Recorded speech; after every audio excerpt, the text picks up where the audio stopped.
Ey Jungs, tamam, langsam haben wir es gecheckt. Ihr seid die krassesten, ihr verkauft Shows aus, ihr werdet überall erkannt, alle wollen Bilder mit euch. Aber beruhigt euch bitte, ist gut.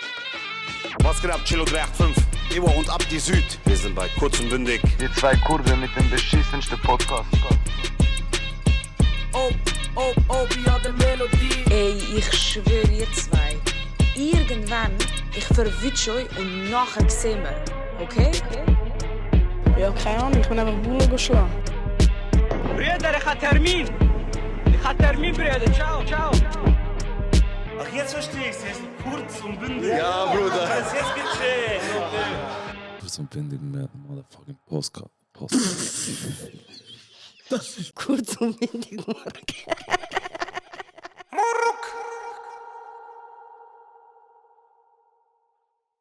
Zwei Wochen sind vorbei. Wir sind im Winter-Arc. Crazy. Wie auch immer Arc das heisst. Gewisse sind... Das kann ich dir sagen, wenn du es wissen. Okay, nachher. Gewisse sind gleich Lernphase, Prüfungen fangen an. Gewisse machen sich parat auf Einsamkeit im Winter. Gewisse machen sich parat auf Zweisamkeit. Wir machen uns parat auf ein Bombenvolk, Bruder. Crazy. Darum kommentier, like, abonnier. Und schreibt auf Spotify eure Kommentare. Wir freuen uns immer, wenn ihr Sachen schreibt. Ja, man, interagiert mit uns. Außer der eine, der Stresseier, aber... Nein, ich finde das jetzt nicht. Nein, Bruder, mach ich noch mehr. finde auch nicht. Mach noch mehr. Du Stück Dreck. Ja. Shit. Hey, Jonas, warum heißt es Winterarc? Ein Moment, Wenn dich das Bruder. interessiert, Bruder, ich Ein erkläre Moment, dir das Bruder. gerne. Ja. Wieso heißt das Arc?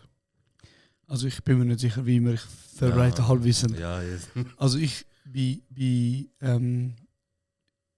Animes oder Serien sind zum Beispiel gewisse Folgen bildet eine Arc.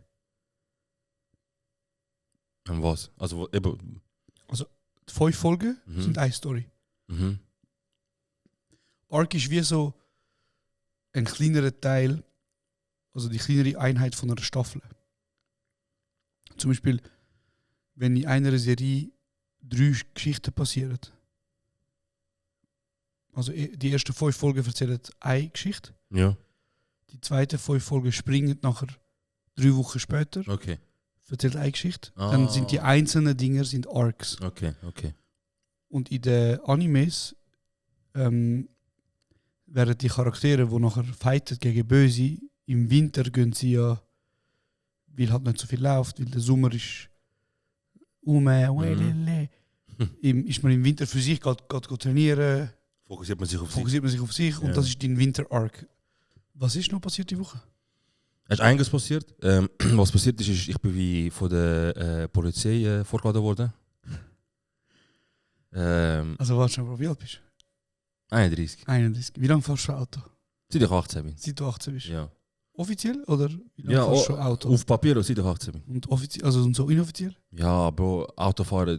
Wenn ich unter 18 gefahren habe, dann bin ich meistens in der Türkei gewesen, und dann bist du 4-5 Wochen in der Fähre und dann fahrst lade ich mal kurz einen Onkel schnell aus Spaß fahren über das Feld. Also offiziell, du bist 18 oder du hast Prüfung gemacht? Ja. Bist du einer von diesen kleinen Miskes, die mit 17 schon Theorieprüfung gemacht haben? Nein. So ein Stück Dreck? Nein, das finde ich heavy. Okay.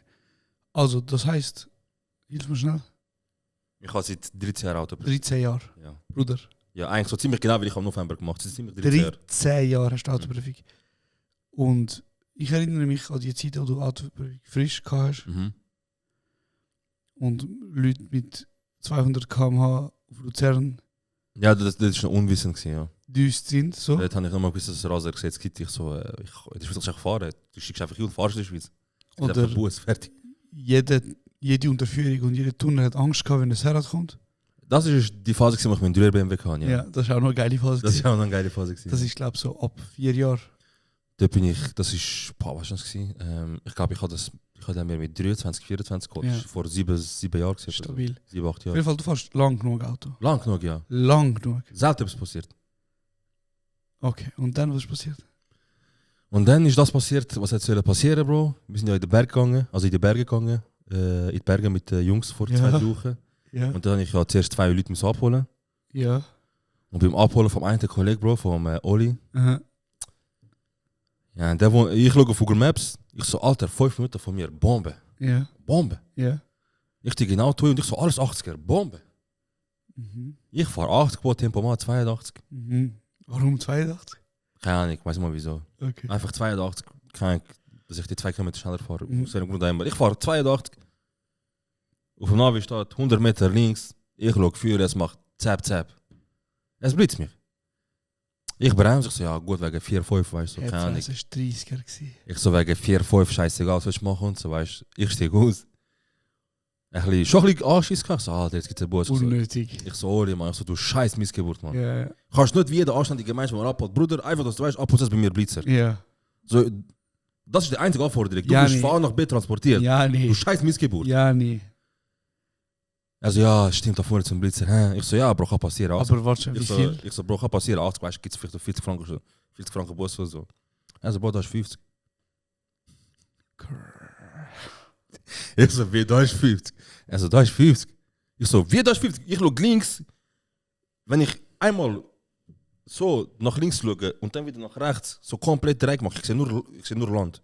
Ich sehe nur so unangelangtes Land, Bruder, von einem Bauer, der nichts gemacht hat, aufzunehmen. Es ist einfach eine Wiese. Wie, da ist 50. Also, Bro, weißt du, da hat 6 Häuser auf der Straße mit 50. Ich so, der, wo die 50er da gebracht hat, ich fick ihm alles. Auf jeden Fall bin ich ein Berg, ich so, okay, gut, ich muss den Lappen abgeben, ich kann denken, weißt du. Aber hast du wirklich gedacht, du musst den Lappen abgeben wegen dem? Ja, Bro, 100%, 80er, 51. Wo gehst du? Bro, es ist in der Schweiz. Wäre 10 Kilometer mehr, ich wäre Blick und 20 Minuten Titelseite gekommen, Bro. Dieser kurdische Podcaster hätte fast Menschen umgebracht. Aber warte mal schnell. Du bist 32 über Tempolimit gefahren. 25 ist die Schmerzgrenze, oder? Bro, schau jetzt. Ja. Ich kam zu der Polizei, also erstmal, ich komme so ein X-Schreiben über. Lust. Ich habe gewusst, ich so, ey, ich muss habe ein X-Schreiben über und da steht so, ja, weißt du, jemand ist gefahren, Bus, du musst angeben, wer es ist. Wie das Auto? Ja, wählen. Mit welchem kannst du Oh. Ja. Und nachher ich gehe dort, ich so, ja, ich Leute an, ich so, hey, ich habe da einen Brief bekommen, so, was muss ich machen? Er so, ja, komm mal am besten vorbei. Ich so, okay, ist gut, ich gehe vorbei. Nachher er so, ja, weißt du, Dings vorladen, irgend so etwas. Ich so, ja, nein. Nachher ich so, hey Mann, ich bin nur schnell gefahren, ich so, habe ich etwas gemacht? Nachher er so, ja, sie mit vorbeikommen, so, ich muss einfach das da kurz aufnehmen und so.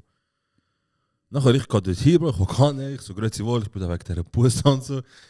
Nachher er so, ja, eben, gehen wir ins Zimmer, er so, ja, ich muss ein paar Fragen stellen und so, du kannst Aussage verweigern.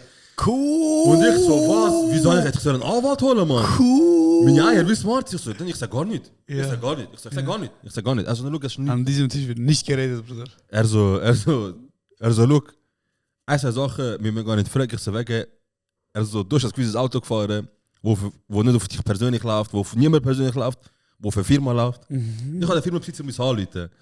Und er hat gesagt, ja, an dem Tag, der und der ist gefahren. Ich so, ja, mein Vater hat es nicht. Cool! Ich so, mein Vater hat es nicht. Ich so, scheiße, Mann. Ich so, ja, easy. Er so, ja, look. Nachher, meine grösste Angst war, nein. Sorry, Bro. Okay. Was soll ich da drucken? Schon, Ah, krass, ja. So, ja. Und nachher, Bro, meine grösste Angst ist, wenn sie von Foto redet, dass man auf dem Foto so sieht, weißt du? Der Handy. Ich habe das Handy in der Hand. Ja. Ja. Aber er so, ich zeig's ihn einfach mal. Ich so, ja, das bin ich, Bro, das bin ich. Das muss nicht. Also die Vater hat kaputt gesnitcht. Sie hat, als ich gesagt habe, an dem Tag er direkt zerrt. Er so, ja, an dem Tag ihres Auto, also das Geschäftsauto, was haben wir auf die Firma, haben sie das gefahren? Also, ich bin in der Ferien gewesen dann, mit meiner Frau. Also, kann nur das Herz sein. Ich so, Aber warum? Bro, Ja. warum läutet er überhaupt an? ja, wer ist auf die Firma, Bro? Und das ist wie so die Frage, ist geklaut worden, gehört dir? Weil das Ding ist, weil ich ja in einer 50er mit 82 gefahren bin, hey, ich habe gemeint, wenn so ein Blitzer steht, das zieht doch 5 ab. Also, ist er mobil oder? Mobil, fix? ja. Ich habe gedacht, es zieht sogar 7 ab. Mobil zieht ja weniger ab. Ich habe gemeint, Mobil zieht eben mehr ab. Nein, weil im Fixen.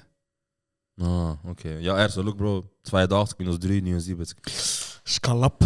Er so, 29 zu viel, hä? Leck. Ich so, ja, er so, aber zu deiner Beruhigung. Aber du bist ja ein sogenannter Wiederholungstäter. Das ist krass. Ich fahre seit 13 Jahren Prüfung und die letzten 12, 24 Monate habe ich eine Prüfung abgegeben. Hast du jemals eine Prüfung abgegeben? Ich? Ja. Persönlich? Nein, dein Onkel. Wer du, Bruder? Noch nie. Noch nie? Noch nie. Scheiße, du hast den Grünel nicht mehr, gell? Bruder. Ja, normal Frage, Bro. Ja, nee, normale Ja. Frage ist Skin, Bro. Ja, Eine normale Frage, Bro. Ja, weiß ich nicht, Bro. Ich bin 30 geworden. Scheiße, man. Ist der Grünel sicher? Aber Der auf ist ein jeden- Pitch, Bro. Das ist Okay, also auf jeden Fall. Bro, ich bin dort hingegangen und dann sehe ich einfach so in der Polizeistation, Bro, Schwerverbrecher, ich bin falsch am Mord. Ich sehe, Bro, Schwerverbrecher, Bro. Ich gehe rein, Bro, jeder Mensch mich anschauen, Schwerverbrecher. Ich sage, ich bin am falschen Ort, die haben den falschen. Krass. Dann bin ich gegangen, er sagt, bist das du? Ich sage, ja. Er sagt, ja, einfach eben, dass du weißt und so. Wir müssen das Verfahren eröffnen wegen 29 zu 4, also bis 24 oder 25 wäre Bus. Aber ich sage, ja, was soll ich machen? Hast du nicht selbst wieder reden? Bro, ich so, ja, ne, wenn's wäre, aber es Ja, ist ja. ja. Nein, Spaß. Ja. Nachher, er so, ja, deswegen muss Verfahren eröffnen. Ich so, ja, gefickt. Ja, komm zum Punkt, aber lass doch tun, Mann. Bro, es gibt einfach einen Bus und ich muss 3 Monate Lappen abgeben. Boah! 3 Monate, Bro. Boah! Das ist Okay. ekelhaft. Also, Das, meine, ja. sag mir schnell das. Von dem Ort, wo du jetzt wohnst, Hm. bis Studio, wo wir Bis dahin. Podcast aufnehmen, Ja. ÖV-technisch. Wie lange ich jetzt? Mhm. 1:15 so. Skalab. Ja, Bro. Du kommst Ich jetzt. sehe, Bro. Ich sehe, Bro, ich sage. Also, freut euch auf die nächsten 3 Monate Pause. Das Ding ist, Auf unsere Winterpause. Winterark. Das Ding ist, er so, schaut sie, das geht jetzt mal zum Staatsanwalt, er schaut das an, Tag.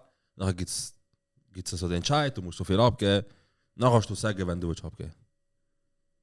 Also, dann von Ja, nächsten Sommer. nächsten Sommer, 3 3 Monate. Monate Pause. Der Bruder fährt nicht 1 Stunde 15 zum Podcast. Zum Bilder, wenn ich fahre, ich bin Peach, Bro. 1 Stunde 15. Hi! 1 Stunde 15 Nein, zurück. nein, Bruder, was mache ich, man? Geh ich auf Luzern, Alter. Krass. Ja, Ich habe jetzt... nur der Monat, Bro, chill doch jetzt, Egal, Mann. ja, und wenn ich auf... Ja, Ja, nachher, wie lange hast du nachher? von mir, also ich bin ja in einer neuen Wohnung. Genau. Ab 1. Dezember. Ich ziehe mit meiner Partnerin zusammen endlich. Wo bleibst du? Blau-Weiß, oder kommst du in die Heiboxerstadt? Du weißt doch gar nicht, wo ich anziehe, wo ich Wohnung bekomme. Ungefähr, aber ich meine mehr für, weißt du, so die Community. Eine Community. Ja, checkst Das Quartier, wo ich jetzt lebe, Ja, ab 1. Dezember. Ich wollte das nicht zu fest sagen. ja, fix, mit nachher Paparazzis und so. Ja, nee, du weißt. Nachher Leute werden immer Fotos machen, wenn ich am Morgen rausgehe. fix. Ziemlich genau, der Weg ist, der Bereich ist ziemlich genau rund um Hartbrücke. Ah, chillig. Schauen. Du hast ja 3 Wohnungen dich beworben, nicht? Bro, also wir haben uns auf sehr viele Wohnungen beworben. Scheiße, wäre echt klein. Okay, ja, du hast versichert. Nein, wir haben das Leben gefickt, Bro. Seit Okay. 11 Monaten suchen wir eine Wohnung, Bro. Shit, man. Ist auch eine riesige Story. Ich weiß nicht, Wohnungsmarkt in Zürich. Mittlerweile, man muss auch sagen, wenn du eine Wohnung bekommst, wo, ich sage jetzt mal, 80 Quadratmeter ist, ziemlich zentral, Neubau, seit 10 Jahren, Ja. 3,5 Zimmer. So, was würdest du in Zürich jetzt zahlen für das? 80 Quadratmeter, Neubau, 3,5. Ja. Was ich zahlen würdest, das ist weit entfernt von dem, was der Markt verlangt. Aber sag mal, was verlangt der Markt? Bro, der Markt ist ein Peach, Bro. Der Markt ist nur so. Der Markt würde für einen Neubau 3,5, 80 Quadratmeter nicht unter 3,5 verlangen. Wer Das das ist macht, crazy. ist ein Peach. Das ist crazy. Wer das macht, ist einfach Sozialist, Bro. Ganz ehrlich. Bro. Heutzutage bist du Sozialist, wenn du unter 3,5 verlangst, Bro. Darum, Bro, die Stadt Zürich ist am Arsch. Mhm. Da wohnen ist beschissen. Und du kannst Aber dir einfach nein, nicht die entscheiden. Flüchtlinge klauen unsere Wohnungsplätze. Bro, du kannst es nicht, also vor allem das Ding ist eben zum Beispiel, ich weiß nicht, wie du das siehst. Wir haben sehr viel diskutiert darüber, weil das Ding ist, die sogenannten Neuzürcher, also die halt da anziehen, Also innerhalb von der Schweiz? innerhalb von der Schweiz Okay, auf Zürich ziehen, Okay. ja, Innerschweizer oder Bern. Berner vor allem, Ostschweiz. Ostschweiz vor allem, Ja. die kommen und An unsere Jobs. die klauen uns die Jobs, klauen unseren Wohnraum, am Nassucht. Nein, Bro, das Ding ist eben das. Ich weiß nicht, wie du das siehst. Aber mittlerweile, Bro, Leute gehen in die Wohnungen, die irgendwie im Vieri sind. Mhm. Ja, Ja, Zürcher, man. Bruder, In Ferien. ja, nee, bin ich nicht Zürcher. Scheiße, man. Ja, eigentlich so, ja. Gehen in eine Altbauwohnung, mit wo Fassade runtergeht schon und so. Ja. Und sagen, oh ja, charmant und so. Das ist eine Geschichte, Bro. Das hat Geschichte, weißt du. Bro. If this world can talk. Krass.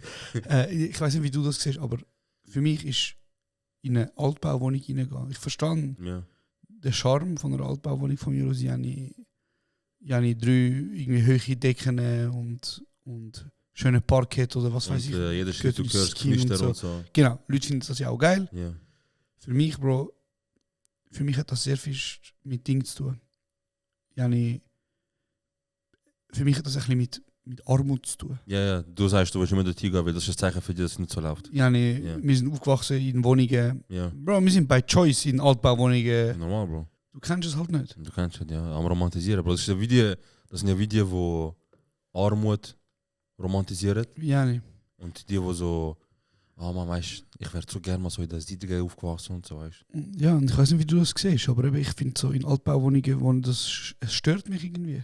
Für mich ist das ein Zeichen von, also ich glaube, es ist psychologisch, dass ich mir denke, Ey, ich das ist jetzt ein verstehe. Rückschritt. Checkst? Ja, ich verstehe deinen Gedanken, ich verstehe, dass du sagst, hey, Bro, ich kann nicht zurück. Oder einfach, es nimmt mich ein bisschen, weil dann sage ich wie so, ja, weißt du, so, du bleibst irgendwo stecken, du bist nicht weitergekommen. Ich verstehe es. Aber ich bin generell ein einfacher Mensch. Wenn sie in dieser Albauwohnung Glasfaser hat, Bro, Ja. kein Problem. Wenn sie gut Internet hat, kein Problem. Ich kann dort drin wohnen, aber wenn du mich fragst, so, Bro, weißt du, so, überlege mich weiter, so mit Familie, Kind oder einfach Zukunft, nein, permanent nicht. Warum? Ich würde das, wenn die Familie so etwas mit Garten hat und so. Okay, aber dann kannst du wahrscheinlich nicht in der Stadt Zürich leben. Nein, das nicht. Aber weißt du zum Beispiel so, es wäre nicht schade, wenn deine Familie jung gründet oder wie auch immer, weißt du, ich bin nicht so, Bro, ich habe nur ein Jahr oder so. Es geht schon. Es ist für mich voll easy, gar kein Ding. Ich kann es ja, aber es wäre wie so, wenn es darum geht, wenn ich sage, hey Bro, wo würdest du wohnen in Zukunft oder was ist es die Heime, wo du würdest wählen für dich und deine Familie oder so, dann wäre es natürlich nicht Altbau, logisch nicht. Dann würdest du sagen, hey, ich will ein bisschen Garten, so und so. Aber ich weiß, was du meinst, ich verstehe schon. Also ich glaube, es gibt auch die andere Seite, oder, dass Leute das wieso geil finden. Aber mein Problem ist halt einfach an dieser ganzen Sache ist, Bro, du kannst mir nicht sagen, du findest eine Wohnung irgendwo im Edismannhof oder so, wo noch mit Holz musst heizen. Oder keine Ahnung, Bro, so Altbauwohnung irgendwo eben im 4, 5. Und auf einmal, die sind 2-2, Bro. Ja, nicht Aber wie. das ist einfach Zürich, Bro. Aber wie, Bro? Das Ding ist, irgendjemand zahlt schon. Ach, das ist so schlimm. Das ist heftig. Ich habe dich auch mal gefragt, ist zum Beispiel für euch Winter keine Option? Aber im Winter ist auch der Unterschied nicht, dass es extrem viel günstiger ist. Es gibt schon günstigere Gegenden im Winter. Weißt, du findest auch 3'500, 4'500 und so, halt Altbau. Es geht aber mehr darum, dass Dings wahrscheinlich im Winter eher eine Chance hättest, zum eine Wohnung zu finden. Aber jetzt haben wir etwas gefunden. Voll, ja. Nein, bei uns ist gut, Bro, wir haben auch eine Wohnung gefunden. Wahrscheinlich ist es nicht die Wohnung, wo man, wie du sagst, wo man seine Familie großziehen will. So. Eben auch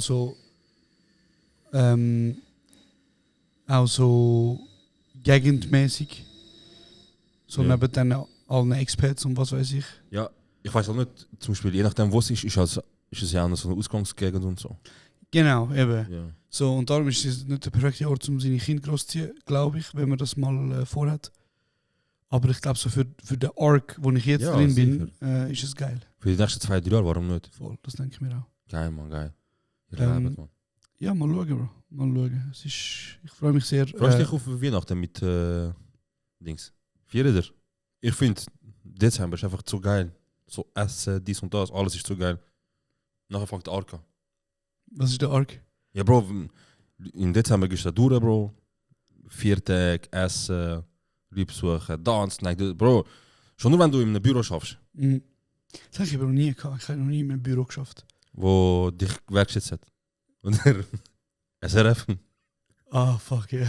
Aber einfach gelegt, SRF hat nicht mal über Weihnachten so Schoki und Gutzi und Nüsli und so. aber das ist echt nicht gehabt. Ohne Scheiß. Ich schwöre. Ja, jetzt müsst ihr schon haben, nachdem sie 7 Sender gekündigt haben. Ne? Oder so ab und so ein Säckchen für die Mitarbeiter oder so. Also ich glaube, ich habe per Post so Schoki bekommen. Mit so 5 Lieber-Dings, weißt du, Ja, irgend so etwas, Bro, hat es glaube ich schon gegeben. Aber Jani, aber ich habe ja vor einem Jahr lang bei so Handyläden und so gearbeitet. Ja. Und dort ist ja Weihnachtszeit so die Das ist jetzt schon Weihnachtszeit. Anfang November Ja, fangen die Bro. schon. Ja, Bro. Und darum, wir haben damals unsere Weihnachtsessen im März gemacht und so. Wow, ich finde das eher los, man. Alle, die Weihnachtsessen machen, die zu einer Zeit, wo nicht Weihnachten ist. Oder einfach, wo nicht Winter ist. Ja. Wenn du Weihnachtsessen machst im März, ja, mach doch gar nicht, Alter. Ganz ehrlich, nicht. Du gehst im März, wenn es schon anfängt warm werden, ja, mit Weihnachtsessen. Andere Leute haben Pre-Osteressen, Bro. Und du gehst Weihnachtsessen. Aber ja, vielleicht ist es noch interessant, so feiern dir Weihnachten mit der Family. So. Ihr Muselmänner? Nein, okay. Meine Eltern haben das Zeit lang, ich weiß nicht, wie es bei dir war, aber meine Eltern haben das Zeit lang irgendwann mal einfach so den Wunsch gehabt, oder dran, wir gehen so in die Schule, Leute erzählen von Weihnachten und so. Und wir sind so easy unsicher gewesen, so, ja, Leute feiern Weihnachten, das können wir nicht. Nein, ich gehe einfach heim, ich so, ja, gibt es auch Geschenke für uns, oder nicht? Ja. Und dann, ich glaube am Anfang ist es so, wie so, hey, schwierig und so, weil es läuft nicht so, aber nachher irgendwann mal so mit, Bro, ich bin 13, 40 gewesen, für mich ist es auch nicht mehr so etwas gewesen, es war mehr für meine Brüder gewesen. Haben wir schon so Weihnachtsbaum gekauft, so Geschenke und so entspannt.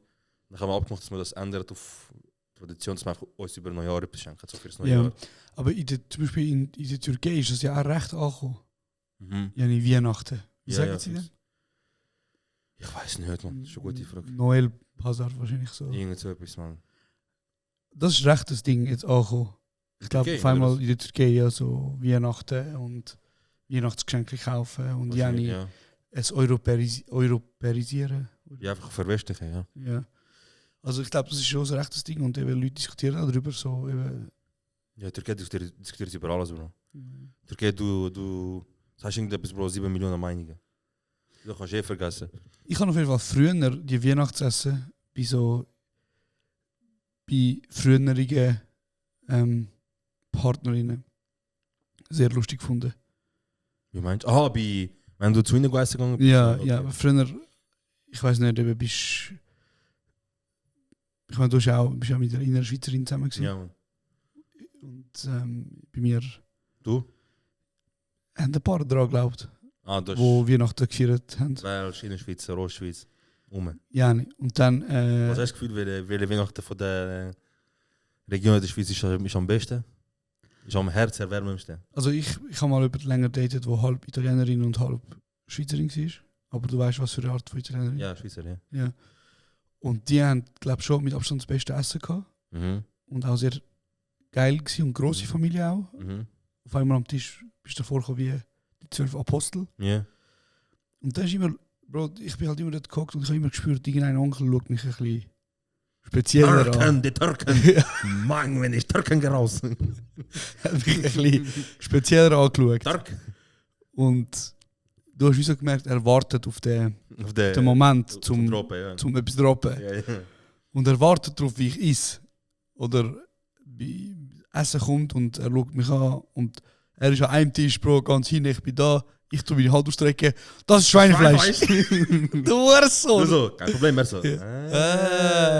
Geil. Oder je später der Abend geworden ist, desto schneller ist dann irgendwann mal, wenn es so ruhig ist, hast du so gehört.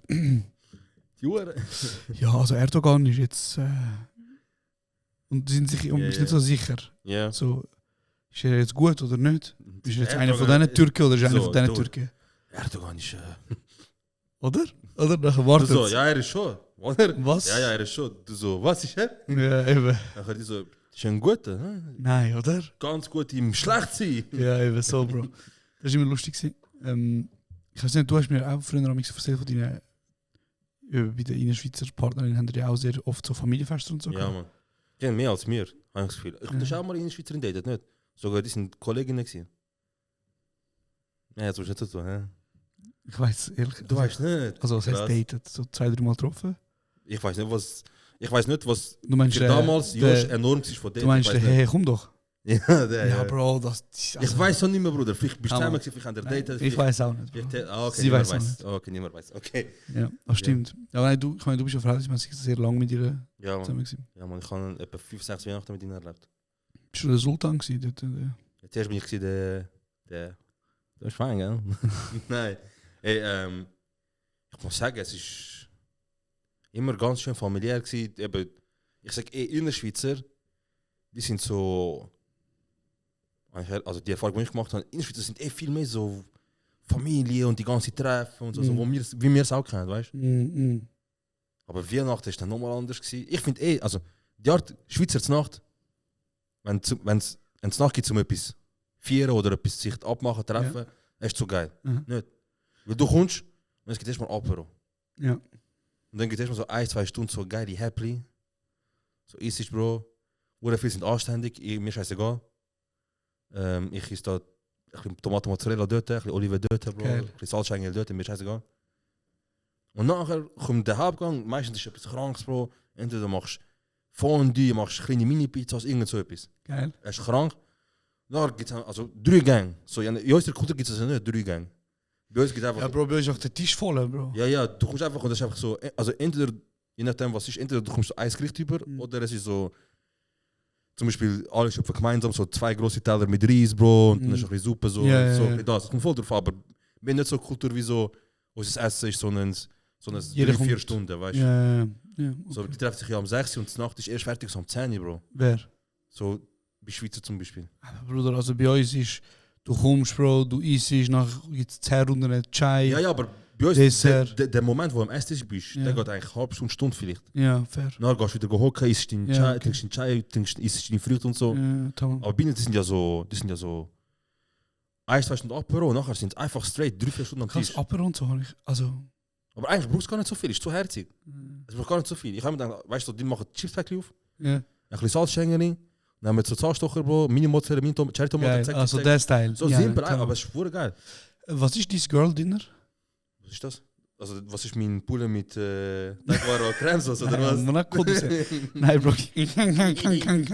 Nein, Bro, der Girl-Dinner ist ja das Phänomen. Bro, du bist doch...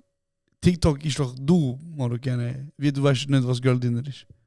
Ich habe eine Vermutung, aber ich kann es wirklich nicht im Kopf. Das ist das Essen, das du dir machst, wenn du... Wenn du dich wohlfühlst. Wenn dich wohlfühlst, wenn du schnell willst, etwas essen, etwas, was ballert. Wo dich auch freut, aber nicht zu aufwendig ist. Ja, genau. Ha, Okay. bravo. Sujuk mit Ei. Du hast den Schleim gern. Oder Toast. Aber vorausgesetzt, Sujuk ist daheim. Das ist halt nicht immer, wenn ich allein gewohnt habe, ist in der Weg ist nicht so... Bro, ich kaufe Sujuk, Bro, der ist am gleichen Tag weg. Weil ich kaufe einen Sujuk, Bro, ich mache einen halben Nimich oder einen ganzen, mache mir Toast und Sujuk mit Ei. Am nächsten Tag so, wow, heute wieder Sujuk mit Ei Baller. Ich kann einfach nur noch so ein Stück stütten. Krass. Der ganze Haus hat knackt, Bro, wie so Ratten. Entweder das, und wenn ich jetzt nichts gerade jetzt von dem habe, so kein Sujuk, dann mache ich einfach Dings, Bro. Dann mache ich Wienerli mit Ei. So, das geht am einfachsten. Simpel, schnell, fein, ballert, mit Brot. Was verbindest du mit dem? Was hat das etwas Daheim. mit deiner So, Kindheit ja, daheim das zu ist etwas tun? mit daheim. Ich habe immer, meine Mutter hat immer so, zum Mittag, hat immer so, je nachdem was wenn es ist, aber meistens immer so ein Wienerli oder 2 Wienerli gegeben, ein bisschen Ei. Und dann der Tisch gefüllt mit Käse, Tomaten, Gurken, Geil. aber Wienerli mit Ei. Du? Für Warte, mich- lass mich raten. Mhm. Du hast auch etwas mit Ei, nicht? Also ich habe 2 Varianten, je nachdem. So ich habe 2 Wölfe in mir. Ja, oh shit. Weißt du, was ich meine? Ja, ja. Ich habe den Schweizer und den Kurt in mir, sage ich jetzt. Ja, erzähl, in dem Fall. Erzähl mal. Also für mich ist mein Girl-Dinner, wenn ich den am Abend esse, ja, er ist aber auch ein bisschen nasty, Bro. Muss ich sagen. Machst du einen auf Miro mit 7 Sauce oder was? Nein, Bro, also jetzt schon nicht Okay. geisteskrank. Ja, okay. Aber zum Beispiel, was ich eben auch noch geil finde, ist Wienerli mit Ei. Mhm. Aber ich tue den Wienerli schneiden Ja. und in der Pfanne. Ja, mach ja, ja, so. Ja, genau so. nicht im Ding. Nein, nein, so, ja. Und dann Das schmeckt aber auch geiler so. die Fajita-Brot. Aha. Und dann mache ich wie so ein Mini-Dürüm draus. Das ist auch schlau. Ist auch geil. Das ist auch schlau. Ein bisschen Creme fraiche amix. Uff, okay. Das ist krass. Das ist schon sehr übergewichtig. So. Es geht. Und die andere Art, Ja. die ich sehr geil finde, passiert ein bisschen zu selten, ist einfach Herdöpfel sieden. Hä? Herde für was? Sieden. Was ist das? Im Wasser kochen. Aha. Sag doch Herde für was? Ah, Mann. Ja, Bro, im Wasser kochen sind 3 Wörter, sieden ist ein Wort. Ja, Bruder, ich komme vor dir, Bruder. Ist ja nicht jemand von ZHDK da, Mann. Ach, das ZHDK jetzt. Nicht. Deutsch ist ZHDK. oh mein Gott, mich jetzt, irgendeinen kann gar nicht, Bruder, was ist jeder? Wenn jetzt ein Kenner mir sagt, weiß, dann ich habe mich Fresse für immer. Sag wer. Irgendjemand Leute, ich habe Shida zählt nicht. Sag, wieso zählst du das nicht? Shida ist Akademiker, Okay, wer noch? mein Cousin. Ja, Bro, deine Cousin, also, Was? Bruder, Was? also, Das sind Kennex, durch und durch. Wenn einer von denen jeder weiß, Bro, ich habe immer meine Fresse. Leute am Häuser. Er ist am Schlagfasten. Warum diskutierst du mit mir? Ja, Bro, keine Ahnung. Am Nachkodum, ja. Okay. Ich sag Häuser jetzt gewusst. Also, ich versuche Leute mal. Ich versuche Leute mal. Verbind dich mit Bluetooth. Ich so. Er so. Verbind dich mit Bluetooth. Hallo.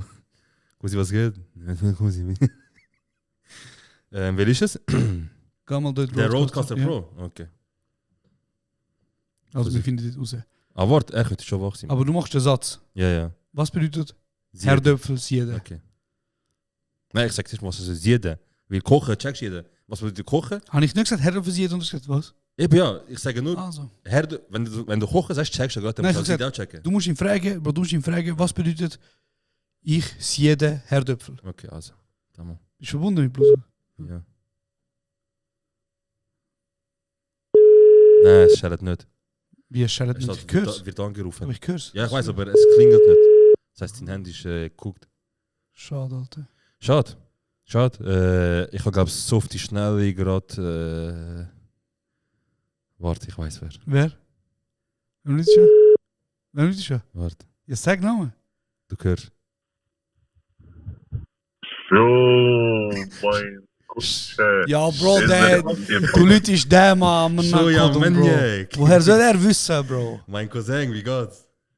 Geht's, Bro? Was ist denn passiert? Bro, wir sind gerade schon eine Podcast-Folge am Aufnehmen. Und ich habe bisher eine Kennegal-Leute zu einer Frage stellen, Bro.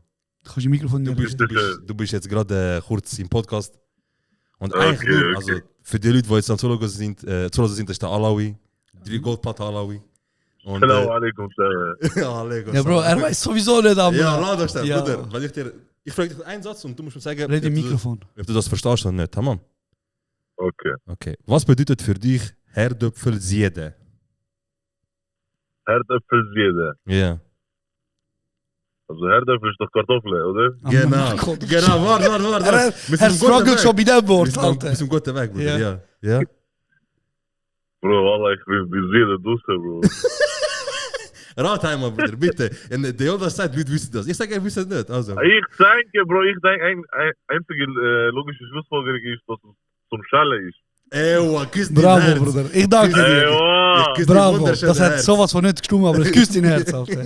Wer hat das du, ey? Nein, Bruder, Schiens heißt jeder Kochen, Bruder. Ich habe es auch nicht gewusst. Er ist normal.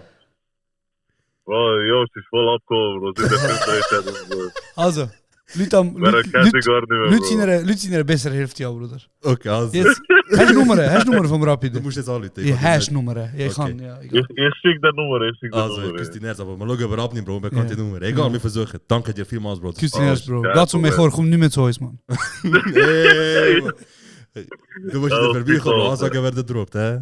Ich komme, Bro, ich komme. Reste die komme, Wallah, Billah. Ja, Geil. also, küss dein Herz, Bro. Schön. Danke vielmals für deine du. Zeit, hä? Schön mal wieder Schön, mit kennengelernt. Ah, heide, Mann. Ciao, ciao. Tschüss, Bro.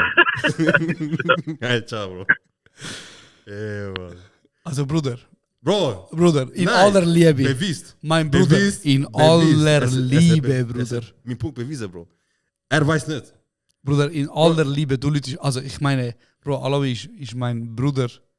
Also jetzt, der Spitzer. Aber du kannst auch nicht am Blocher alle ihn fragen, was ist Lelek? Bruder, du redest doch von Siede, du sollst Siede kennen die Leute. Bruder, Ich so, das ist unsere Leute- Deutsch. ich so, unsere Leute Das kennen ist nicht. Deutsch, Ich so, unsere Bruder. Leute kennen das nicht. Jetzt willst du mir sagen, also ist das die richtige Person gewesen? Alawi, Der ist die richtige richtige Person? Person gewesen, zum Leute zum fragen, was ist das Deutsch? Wieso? Er hat mit Schweizer Rap, mit Mundart hat er 3 Goldplatten geholt. Jemand muss doch gute Wörter kennen. Wenn jemand Rhymes macht und Goldplatte holt, er muss kennen, Bro. Wenn, von der Kennex. Er kennt nicht, Bruder. Nicht mal ich kann, er kann nicht. Jetzt wollen wir noch das Spitter. Wenn er abnimmt, dann ist gut. Also, Leute mal. Weil er spittet auf verschiedene Also, Sprachen. Wenn Leute, er checkt, ich Leute- hoffe, er nimmt ab. Leute mal. Mit Alawi am Telefon es eskaliert. Es klingelt. Aha. Das ist mich jetzt wirklich Wunder. Bro, er denkt sich, WhatsApp, wer läutet mir an? Abgelenkt. Ja, Ja. abgedingset. Egal. Ja, nun, vielleicht Er schreibt. Brudi, oh, shit, er Was hat er geschrieben? Hat er die Nummer gespeichert? Du sie nicht? bin im Crazy. Büro, okay. In 4K. Ja, nu. Warum sind wir über das diskutieren? Ich wollte mein Girl Dinner erzählen. Ja, erzähl. Herdöpfel, Mhm. Fischstäbli Siede, ja. Okay, Fischstäbli? ja. und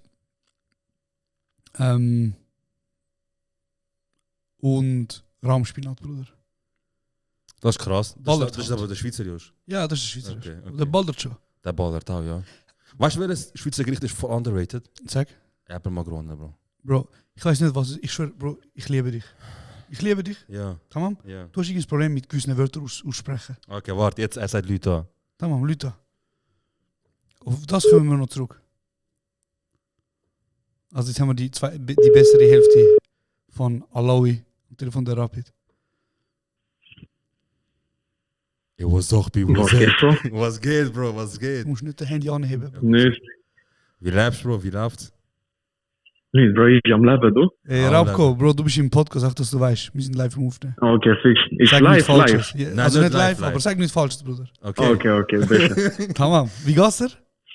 Gut, Bro, selber? Auch gut, Bro. Schön, deine Stimme höre. Ich höre an deiner Stimm- und Klangmelodie. Du bist in einem Umfeld von der Schweizerinnen, Bruder. Aha. Ich habe eine Frage an dich. Unbedingt, ja. Wir sind am Jawohl. Diskutieren. Ich habe den folgenden Satz gesagt. Du musst Herdöpfel sieden. Und der Du musst Serro Herdöpfel? sieden. Genau, schau jetzt. Warte, los dazu bis am Schluss, Bro. Tamam. Okay. Und der Serro hat gesagt, kein Kenneck kennt das Wort sieden. Ich so, was ist sie denn? Also, Bro, Leute wissen. Und ich habe gedacht, wir rufen jetzt einen von den Kennecks an, der meiner Meinung nach wortgewandt ist. Geil, Shit. Shoutout, Bro. Ja. Also natürlich, ich muss an der Stelle sagen, wir haben auch am Alawi angerufen, der Bruder hat es natürlich nicht gewusst. Und jetzt rufen wir dir an, Bro. Sag mir, was heißt Herdöpfel sieden? Bro, also Siede ist, glaube ich, es gibt so, man sagt im Salzwasser Sieden und so. Ich glaube, es ist nicht wirklich kochen, aber so ein bisschen wie Ziela-mäßig. Bro, du Aber ich bist, finde nicht, dass ich... du bist sehr Oder? nah, ich küsse dein Herz, es heißt im Salzwasser kochen. Ah, ich Siede. Ah, okay, Dann nehmen wir, okay. Bruder. Bin ich nicht gewesen. Wie bist du auf den gekommen? Wo hast du aufgearbeitet, Bruder? Schweizer Bro, Ex-Kader. viel Koch-TikToks am Schauen. Ah, ja, Bro, das ist etwas anderes. Bruder, es ist Deutsch. Tamam. Ja, okay, tamam, aber Bruder, da musst du kochen, da musst du Koch sein, Bro. Check, er sagt sogar selber, du musst Tamam, kochen Bro. quasi. Tamam. Ich küsse dein Herz, Ja, fair. Bro. Ich habe gerade zu Serhat in der Verteidigung wollen sagen, ich Bro. finde nicht, dass es Bro. grammatikalische Nicht Ding aufregen. ist, sondern... Lass ihn ausreden, Bruder. Erzähl, Bruder, mein Lieblingsach. Ja, aber ich glaube, es ist eine Frage vom Kochen und nicht vom Deutsch her. Crazy. Aber auch irgendwo durch. Crazy. Danke vielmals. Ich küsse Es das gibt keine wunderschöne Real Ones mehr, Bruder. Alle fallen mir in den Rücken. Das ist crazy. Fick dich und deine 3 Goldplatten, Bro. Tamam. Ich habe nur 2, Bruder, aber Nein, geil. fick dich, hast verdient, Bro. Hey, ich küsse dein Scheiße, Herz, ich bin dich ganz lange aufhalten, Bro. Heide. Danke vielmals, hast du kurz Zeit genommen, Bro. Und Sehr einen ganz gern, schönen kein Tag, Problem. Küss dich Herz, Bro. Ich habe ja, grüße. Ciao, Ciao, ciao. Bro. Tschüss. Ciao, ciao. Crazy. Ja. Tamam. Also, kannst du mir geben, aber ich verstehe nicht jede... Kannst du mir geben. Er sagt, Bro, du musst wieder kochen, Bro. Wir können, also, Bro, also der es durchschnittliche ist zu viel Kenneck. verlangt, Der dass ein durchschnittliche durchschnittlicher Schweizer Kenneck mit weiss es. 30, Bruder, kocht. Ist das zu viel verlangt? Bruder, nein, aber der durchschnittliche Schweizer weiß es, der durchschnittliche Kenneck weiß es nicht. Leben wir Okay, mit dem. tamam, ist gut. Okay, Ich nehme es okay, an. Ich nehme es okay, an. ich auch. Hand kommt. Okay. Tamam. Okay, Dankeschön. Dankeschön. Also, du bist, dein Lieblingsgericht ist Herdöpfel Siede mit Fischstäbli und... Kannst du nicht überreden, dass ich finde es schlimmer, als er sagt, dass ich Herdöpfel sage und nicht Kartoffeln. Wie geil ist die da alle? Also Kartoffeln sind Herdöpfel. Also, Ey, ich kann es nicht lieben. Löwe, Ich Löwe. kann es nicht lieben, Gut, Mann. der andere Punkt, den ich gerne mit dir will ansprechen, wenn wir gerade an dem Sprache sind. Du hast ein Problem mit gewissen Wörtern aussprechen. Wir haben das schon ein paar Mal Ah, okay, mit dir Schiene. ja, ja. Kein Problem, okay. Durchgenommen. Zum Beispiel, wie heißt das Gericht mit Käse? Der Schnitzel mit Käse? In der Mitte. Aha, das ist Aussprache. Gordon Bleu, sag ich. Wie Gordon Ramsay. Cordon Bleu, gut. Gordon Bleu. Und jetzt hast du, wie gesagt, wie heißt das Schweizer Gericht, das du so geil findest? Elbler Makrone. Hm? Elbler Makrone. Elbler. Elbler. Wie die Alp. Ja, Bruder, Elbler, ich sag halt mit B, Bruder, so sagen Bibsi. Babsi, du Araber, Alter. Bibsi. Warum Elbler ist echt Makrone. das? Hä? Warum ist echt das? Das mit dem B. Ja. Bro, wegen Aussprache, Bruder. Es gibt fast kein P im Arabischen, Bruder. Ja, aber du, ich frag dich. Keine Ahnung. Zu viel mit Arabik hängt, weiß ich nicht. Wie ich als Kind habe ich müssen so Dinge, Logopädie oder so heißt das. Ja, ja. Aber Wahrscheinlich jeder kenne ich. Ausländer. so mit Schreiben und so. Ja, Hast du auch so mit Haben Sie bei dir erkannt? Ich auch müssen, glaube ich, 3. Klasse oder so schnell, 2. Klasse mit dem Brasilianer. Crazy, okay. Ich und er dort die Einzigen. Ich bin im Hort sehr viel im Hort gewesen als Kind. Ich weiß nicht, du glaubst nicht so, oder? Ich glaube, 1 Jahr bin ich gewesen, ja. Also ich bin wirklich ein sehr grosser Teil von meiner Kindheit im Hort gewesen. Mhm. Und habe dementsprechend auch sehr viel, ich sage jetzt, Gericht aus dem Hort gegessen. Also ich habe in meiner Kindheit, glaube sehr viel Schweizer Küche Erlebt. erlebt. Okay, ja. Und es gibt Eis, Essen, Brot, also das denke ich so oft. Und das habe ich eben im Hort immer gegessen und ich wünsche mir das schon lange. Kackst mit Hörnli? Nein, Bro. Es ist so Herdöpfelstock Ja. und dann hast du so ein Plätzchen. Also es ist wie so ein Teig, so ein Teigturm Ja. und drin ist leer. Ja. Ich weiß nicht mehr, wie das heißt. Kein Problem. Ich glaube Plätzchen, ich bin nicht sicher. Plätzchen nicht, ja. Oder so. Und drin ist ausgehöhlt und nachher tun sie so eine Fleischbölleli-Soße drin. Mhm. Pastetli. Pastetli, ja, Mann. Das ist auch krass. Das habe ich geliebt als Kind. Das ist auch krass. Also, was ich auch noch muss sagen, Ebermagron ist eben krass, aber ganz ehrlich, der Schweizer zum Morgen ballert auch krank mit Zopf und Butter und Konfi, Mann. Oder mit Nutella und so. Das ist aber so ein Ding, wir haben ja nicht so viel Süßes zum Morgen. Wir sind salzig. Der ballert. Der ballert schon. Der ballert her, man kann den richtig Der gerne. gute Ding ist auch geil, der gute Sauerteigbrot, so einen braunen. Ja, fix. Mit, ja. Ich liebe das. Heavy. Heavy. Und Schweizer machen ja auch das Nacht, Kaffee komplett nennen sie das. Das ist einfach zum Morgen oder am Nacht ist. Oder am Nacht Ja. ist. Also wenn ich wie zum Nacht Sujuk mit Eis. Ja, nee. Okay, ja. Genau. Okay. Aber das Okay, ja. Okay, tamam. Tamam. Ja. Ja, Bro, ich weiß gar nicht, was haben wir seit 40 Minuten geredet, aber spannend. Alles mögliche. Also ich habe erstmal, es hat richtig gut da so ein Rap in allem mal wieder hören. Ja, das ist einfach wirklich. ein Podcast. Wirklich Richtig lustig. gewesen. Wirklich lustig. Ich bin jetzt einfach gewusst, die nehmen ab. Also vor allem beim Alo, ich habe gewusst. Warum eigentlich? Bro, Geld schlaft nie. Geld schlaft nie, Bro. Bravo. Geld schlaft nie. Bravo. Aber ist schon real, dass bei ihm alle Leute, wie du sagst, und er sagt, also Herdöpfel sind, glaube ich, Kartoffeln. Ich bin auf der richtigen Spur. Ja. Er so, ja, Bruder, ist richtig. Löwe, Bro. Ich kann es nicht lieben, Bro. Ich habe die Story mal erzählt, als ich mit ihm on Dings war, oder? On Event. Du bist am On-Event gewesen? Unfreiwillig, ja. Du bist an dem Pitch-Event gewesen, wo On-Schuhe... Ja. Du! Aber unfreiwillig. Vor ein paar Wochen. Ja. Mit wo auch Sie gesungen hat. Noah Bachhofen Ja. und Gigi und... Aha. Krass. Warte, wie es passiert. Aber ich bin der Schweizer, hä? Bro, ich mache mit dem Alawi ab zum Nachtessen. Katek. Oh ja, Shoutout Okay. Legends. Legends Dinner, Katek wäre dort. Ein Katek ist, du willst nur noch Katek sagen, 100%. Wir sind dort hingegangen, nachher so, Bro, Kollegin, weißt du, ruft uns so, komm vorbei und so, weißt du, an der Event, wo sie gerade auftritt hat. Ich so, Bro, look, wir müssen zum Nacht, ich habe Trainer und so, weißt du, so, mit Trainer. Also, Bro, schau mich an, ich so, ja, gehen wir schnell. Dann habe ich den Event gegangen, weißt du, und gerade rausgestochen, Bro. Klar. Jeder ist dort, Bro, das ist ein Corporate Event, jeder ist dort, nach Ja. mich mit so Bauerhaare, Grünhaare, Gufti. Wir gehen dort hin und dort hat es alles gehabt, Bruder. Nemo ist dort gewesen. Shoutout für richtige Pronomen verwenden, Bruder. Ja, alles sind dort gewesen. Und nachher, ich so, ja, ich weiß nicht mehr, ich hoffe, weißt du, so, schau mich an, weißt du. Aber insgeheim, ich habe gehofft, dass vielleicht jemand kommt, kurz und wenig, weißt du, und so. Ja, reden nicht wir mal. Schuhe. Nein, reden wir mal. Aber Bruder, nachher auf jeden Fall, Scheiße, ja, und nachher ist einer gekommen, er so, hey, geile Sicht, ne. Ich so, ja, Bro, was läuft? Nachher er so, ja, ich bin Fotograf und so. Ich mache Fotos und so, dies und das. Er so, komm mal vorbei, weißt du, mach geile Shootings und so. Ich so, Bro, schreib mir uns, weißt du, auf Instagram, schreib mir und so. Löst. ja, besser. Bro, ich weiß nicht, man, hast das einmal kommt einfach so DMs. Zum Beispiel, weißt du, wie viele DMs können wir. Nein, ich wollte etwas erzählen. Okay. Ja, sag. Weißt du, wie viele DMs können wir über. Das können wir auch zu eingehen. Kurz darauf antworten wegen Schule. So VA-Arbeiten, Projektarbeiten, Abschlussarbeiten. Ja, das Cousin studiert selber. Ja, nee, überleg. Soll er heute selber?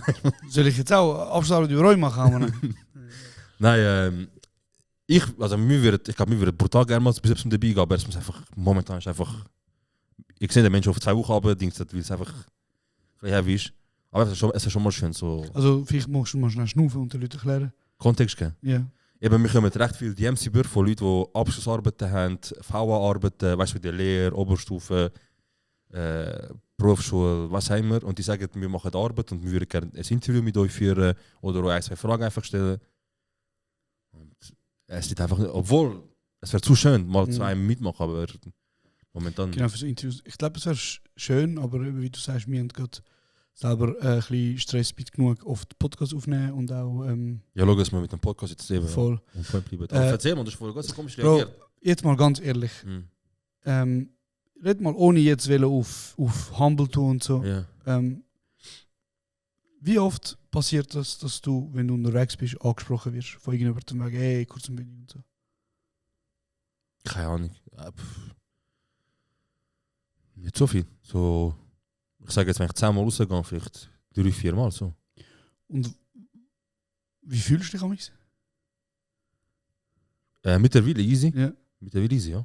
Ich bin jetzt gerade am Sonntag bin ich am Faustino und am Ding Videodreck und bin ich Zivibul gewesen. Nachher hat einer einfach vor dem Blog hat er so rausgeschaut, er so, hey Serro, und ich so, was schaut der mich an? Also, was machst du jetzt an, Bro? Geiler Podcast. Ich so, so geil. Ich so, Bro, mein Shooting und so. Da. Ja. Also ich komme Meistens damit ist ja klar, ja. mega lustig und chillig. Was ist eine Frage, die du immer hörst? Wo stehst du? Ja, Ja. sehen, oder? Okay. Jetzt, Bro, einmal ist etwas passiert. Vor kurzem, oder? Vielleicht so 3-4 Monate her. Also ich weiß es, oder weiß ich es nicht? Ich weiß nicht, Okay, ich bin gespannt, ja. Ich hocke im Zug, Richtung Bern. Jetzt, Bro, Nachmittag am 4 Uhr, Zug ist Pumpe. Ich habe geschaut, ich kann für 13 Stutz ein Upgrade, Sparbillett, erste Klasse kaufen. Okay. Ich wollte hocken, ich wollte arbeiten. Jetzt brauche ich erste Klasse hocken. Zürich habe ich meinen Laptop aufmachen, ich fange an zu arbeiten. Und ich sehe schon, die Herren gegenüber vis-à-vis sind ein bisschen schräg am Schauen. So, kannst du das? Mit einer. Mach. Alter, Mann, das musst du öfters machen, Bro. Das ist krass. Ja, das ist mächtig, Bro. Dankeschön. Das musst du öfters machen, ja. Bro, also er schaut ein bisschen Highbrow, genau, eine Augenbraue auf, Bro. Er ist kurz davor, zu sagen, entschuldigen Sie, das ist erste Klasse, gell? Ja. So. Ja. Tamam, Bro. Auf einmal, ich weiß nicht, hockst du gerne oben oder unten, wenn du in den Zug gehst? Oben, immer oben. Wirklich? Immer oben. Ich hasse oben hocken. Ich finde oben zu geil. Oben ist Luft anders, Bro. Oben ist zu schön. Oben ist wärmer auch. Ja, no, ja. Okay. Ich sehe zu schöne Sachen, Bro. Das ist von oben alles. Bro, ich gehe unten hocken am Fenster.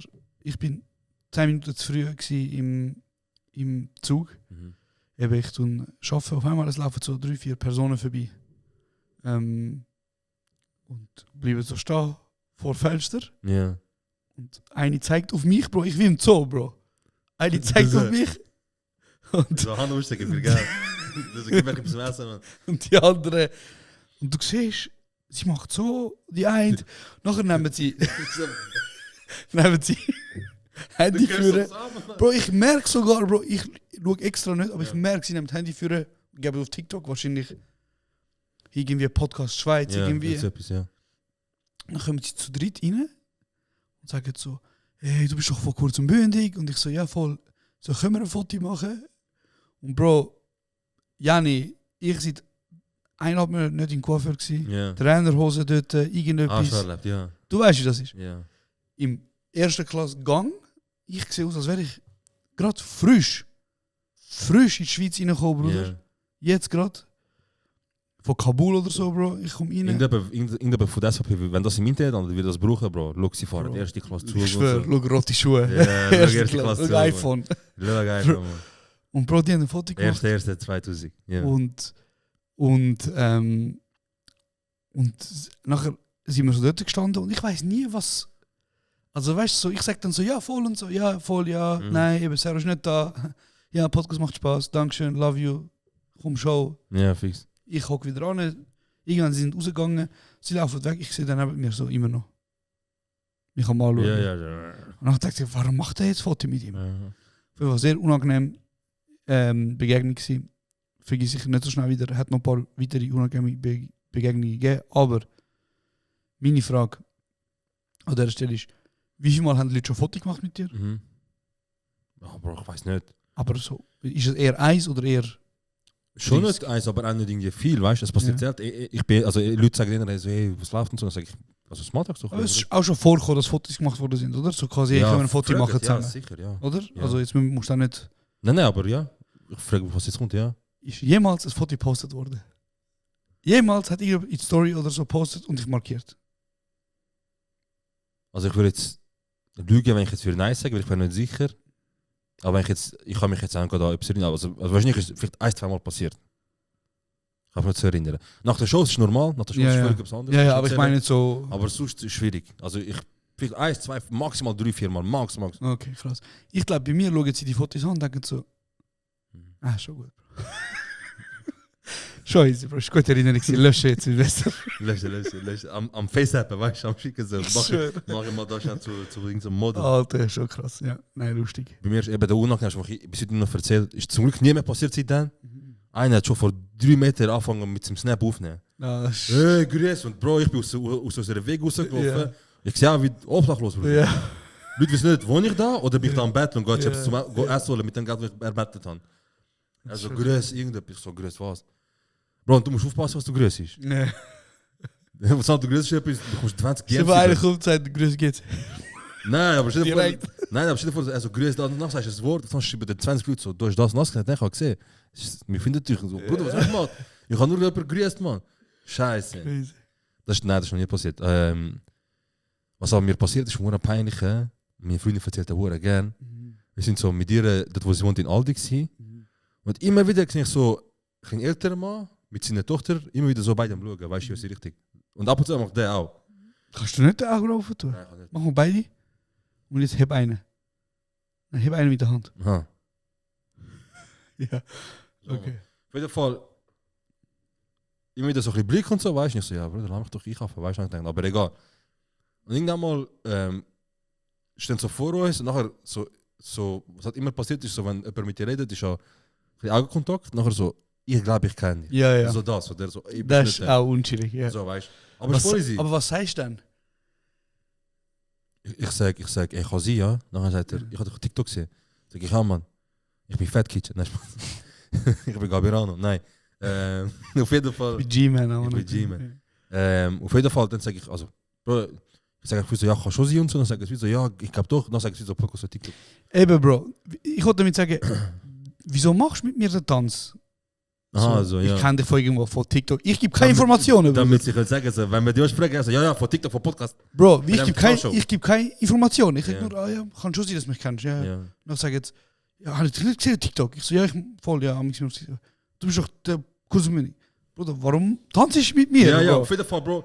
Ich bin jetzt so im Aldi mit dir, nachher halt das genau vor uns hallo, gut, so, und ich so, shit, weißt du, ich muss schnell wahrscheinlich, nachher, nachher ich so, geschaut, auch zu meiner Freundin, schon lange nicht mehr gesehen. Wow! Und ich habe mir gesagt, ich glaube, die können jetzt wahrscheinlich sagen. Nachher, sie sind gegangen, meine Freundin, sie so, der ganze Weg, sie so, ja, ich glaube, die kommen wegen mir, goofy und so. Wow! Bro, wir haben Familientreffen, so, wisst ihr, was passiert ist mit Das uns? ist peinlich, Bruder, hast du gemeint? Ja, Bro. Hast du die aus Negroni gemacht? Ich habe einmal durch Negroni gemacht, man. Dann ich der ist unangenehm, Bro. Veränderungsstoff bekommen. Der ist unangenehm, Bro. Sehr unangenehm. Egal, ich und meine Freunde sind wenn sie erzählt, ich tue immer Gaslighter, so gelogen und so, sag so gelogen und so. Ich bin gar nicht so.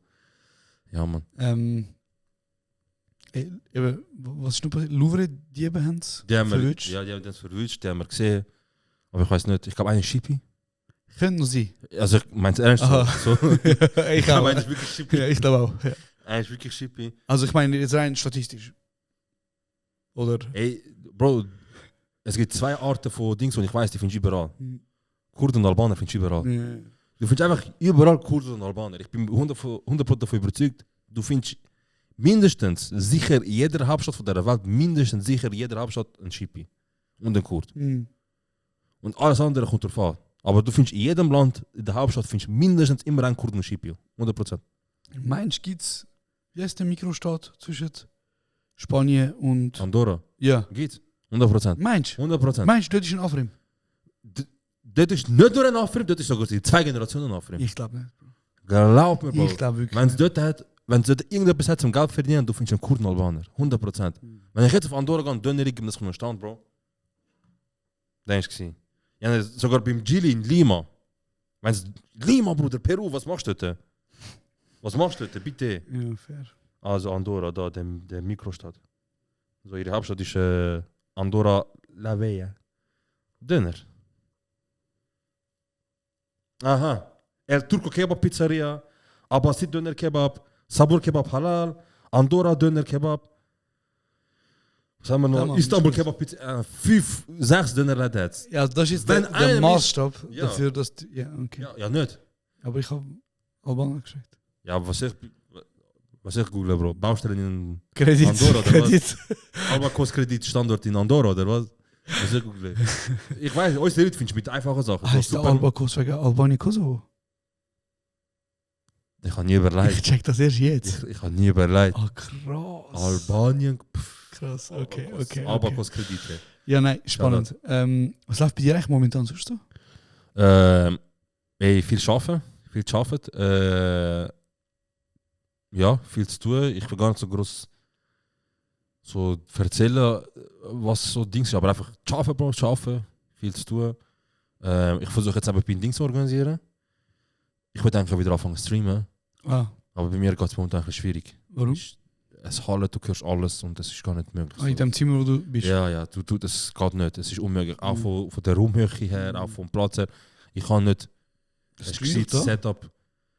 Da muss ich habe überlegt, aber dann müsste ich halt jedes Mal, und ich muss halt 3 Monate abgeben haben. Jedes Mal. Stimmt. Aber gut, wenn ich nächstes Monat, wenn es im Sommer abgibt, ist okay, aber dann müsste ich wie so, ja, weißt, ich würde ja regelmäßig streamen, das heisst, ich würde 2 Mal unter der Woche und einmal am Wochenende, wenn es geht, sicher, dass ich das kann beibehalten. Und das heisst, unter der Woche dann wie so nach um 5, 6 noch da hinfahren und zurück. Will vielleicht schon gehen mit Tourenbissen, will ich es vor allem nur machen, so bis April. Warum?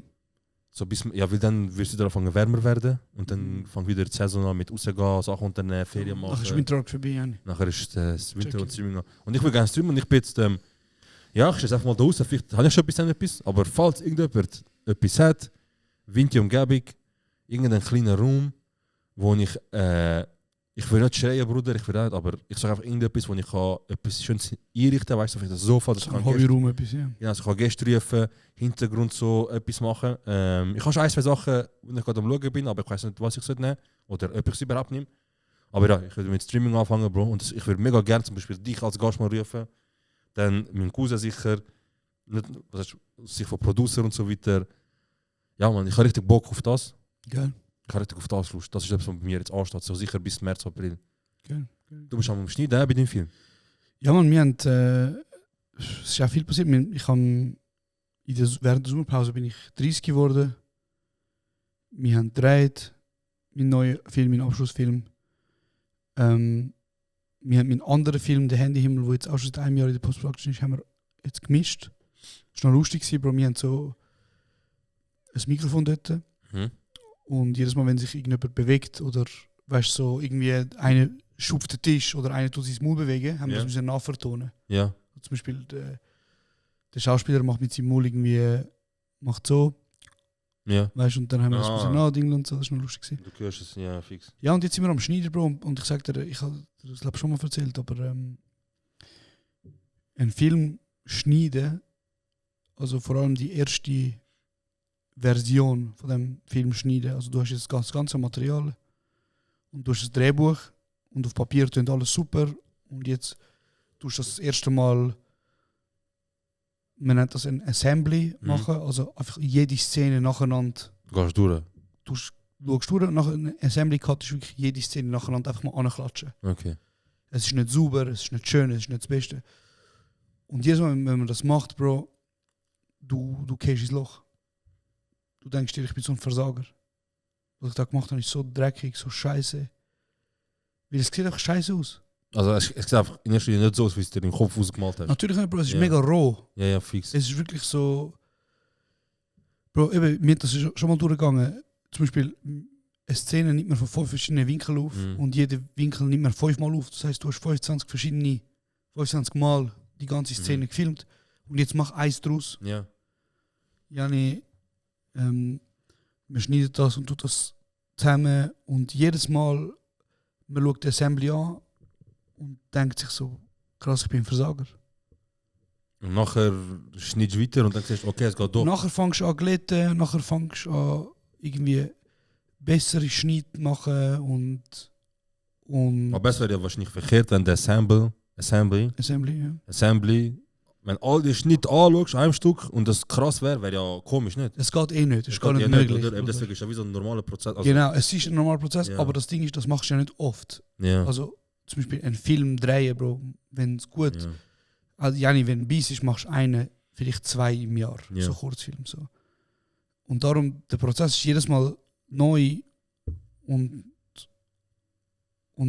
du brichst einfach, Bro. Du schaust auch das Zeug an und denkst so, Scheiße, Bro, ich kann Soll besser. ich einfach abbrechen? Ich soll einfach aufhören am besten, Bro. Das soll gar nicht sein.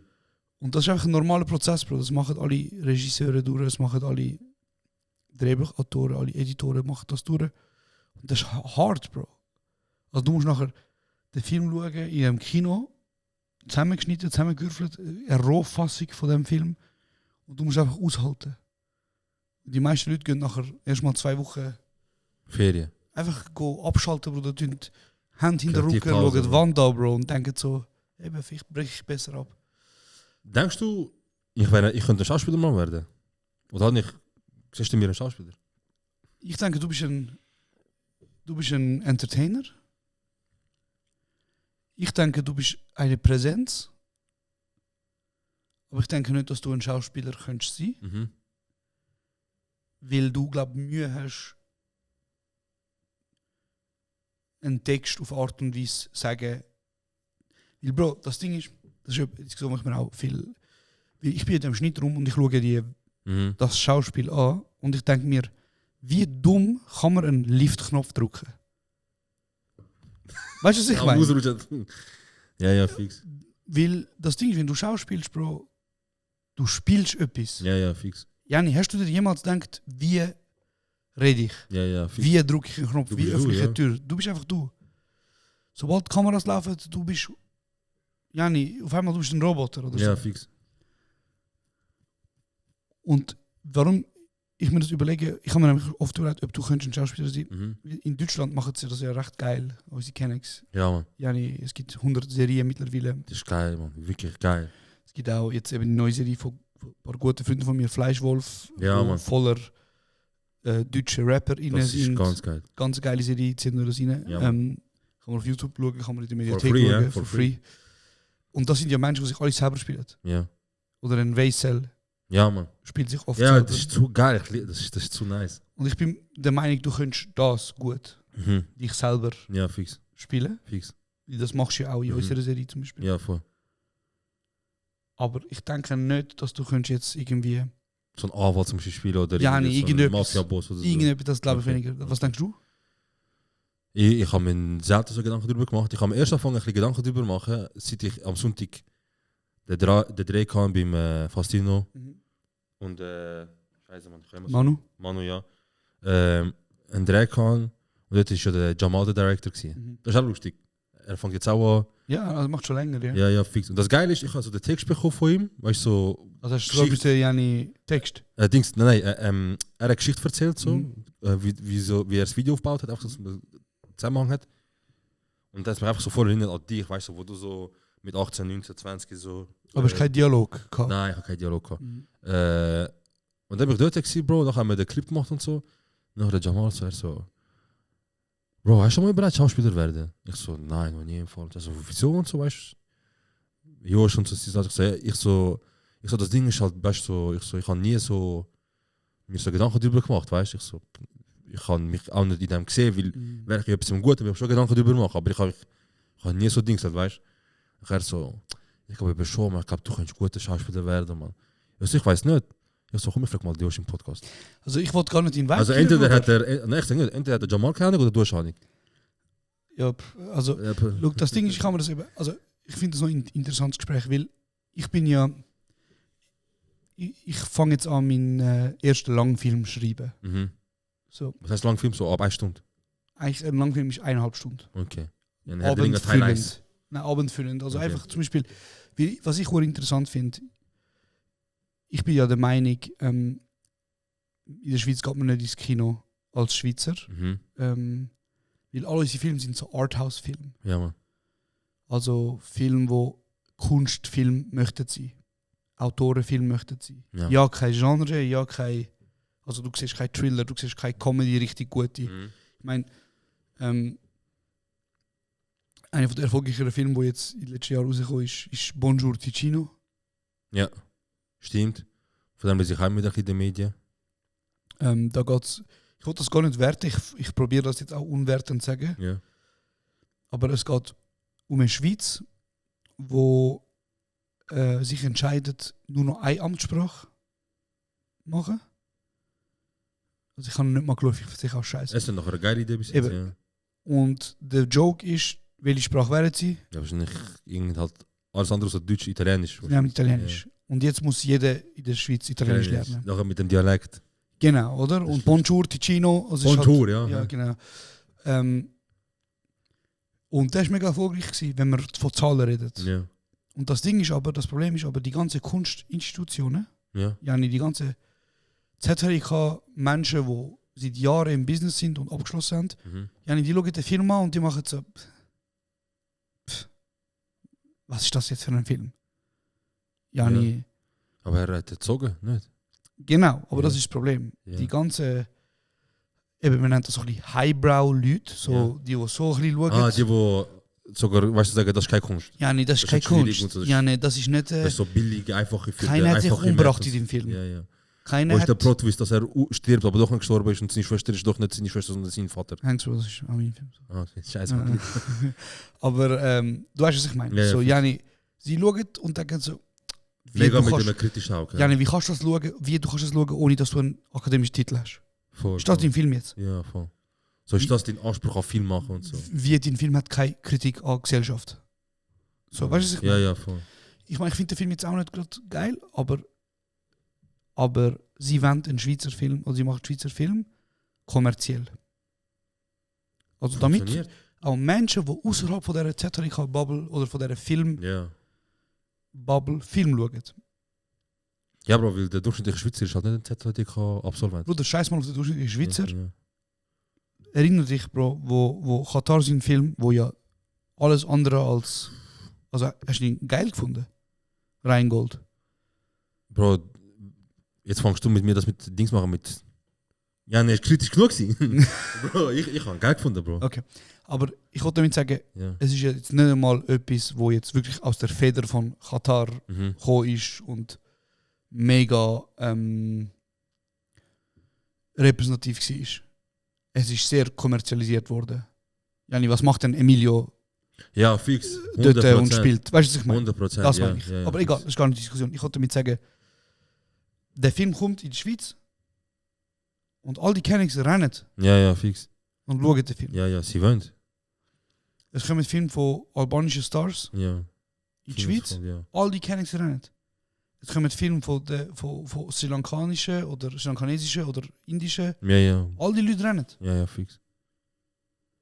Und jetzt, Bro, der Gedanke, den ich mir mache seit ein paar Momenten, ist wieso, du kannst ja von diesen Film, die vor 10 Jahren bei den Kennex in Deutschland Mütter gefickt haben, kannst du sagen, was du erinnerst dich, was vor 10 Jahren, vielleicht 15 Jahren, die deutsche Kinowelt auf den Kopf gestellt haben und alle Kennex schauen sind?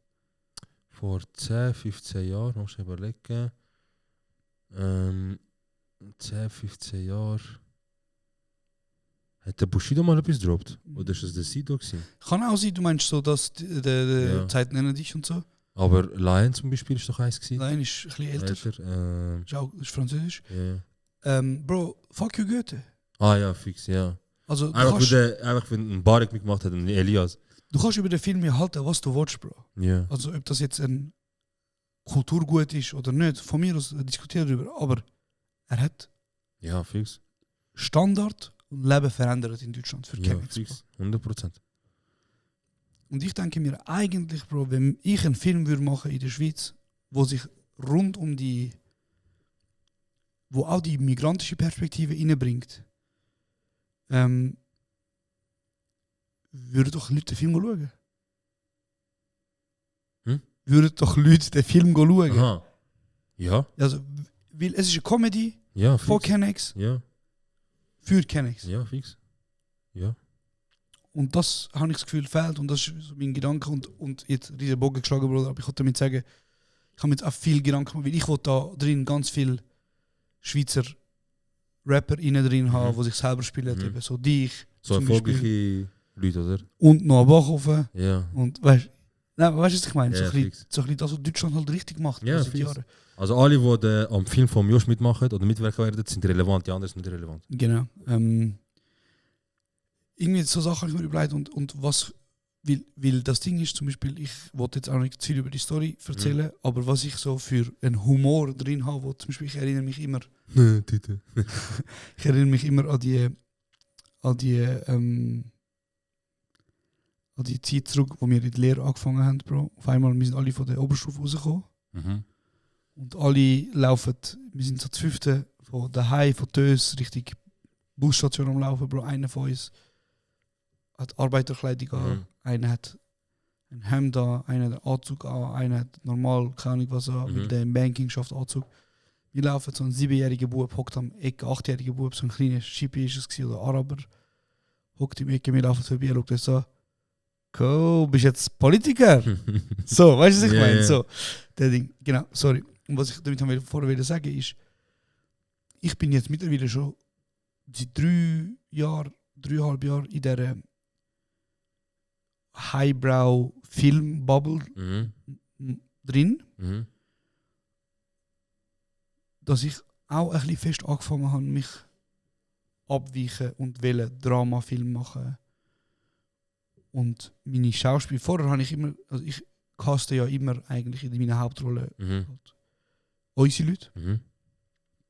Aber in diesen Filmschulen und Schauspielschulen sind halt immer nur fix. Schweizerinnen. Ja, fix. Deswegen schau Ismail jedes Mal Hauptrolle bei dir. Ist nicht einmal, zweimal. Aber du weißt, was ich meine. Ja, also, fix. und dann, vielleicht schaue ich das auch mit dem Auge, mit dem Filmschulauge und denke mir, du spielst nicht gleich wie ein ausgebildeter Schauspieler. Aber wenn ich einmal Test gegangen, Bro, ich kann nachpacken, Bro. Ja, ne. Ich kann dort hin und die spielen, also ich kann, rufe mich einmal, einen Tag in Würdest du gerne spielen?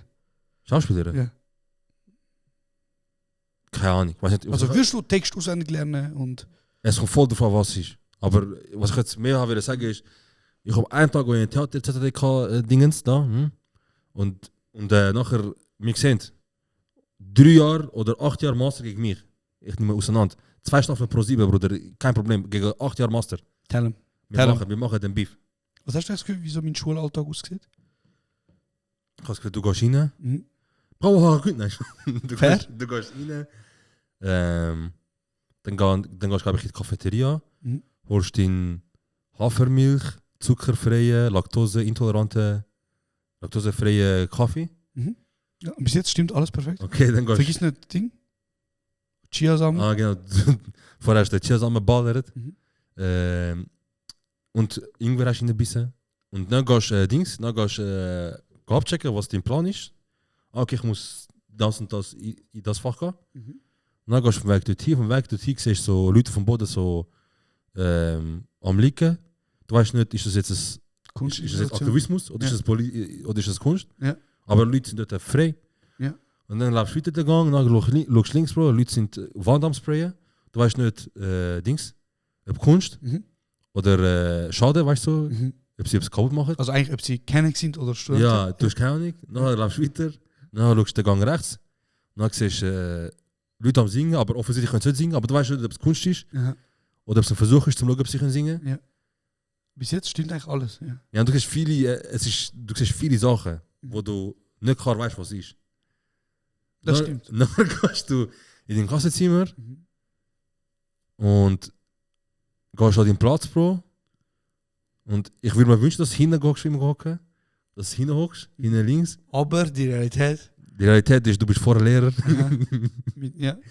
Nein, die Realität ist wahrscheinlich... Dozent, nicht Lehrer. Dozent, ja, genau.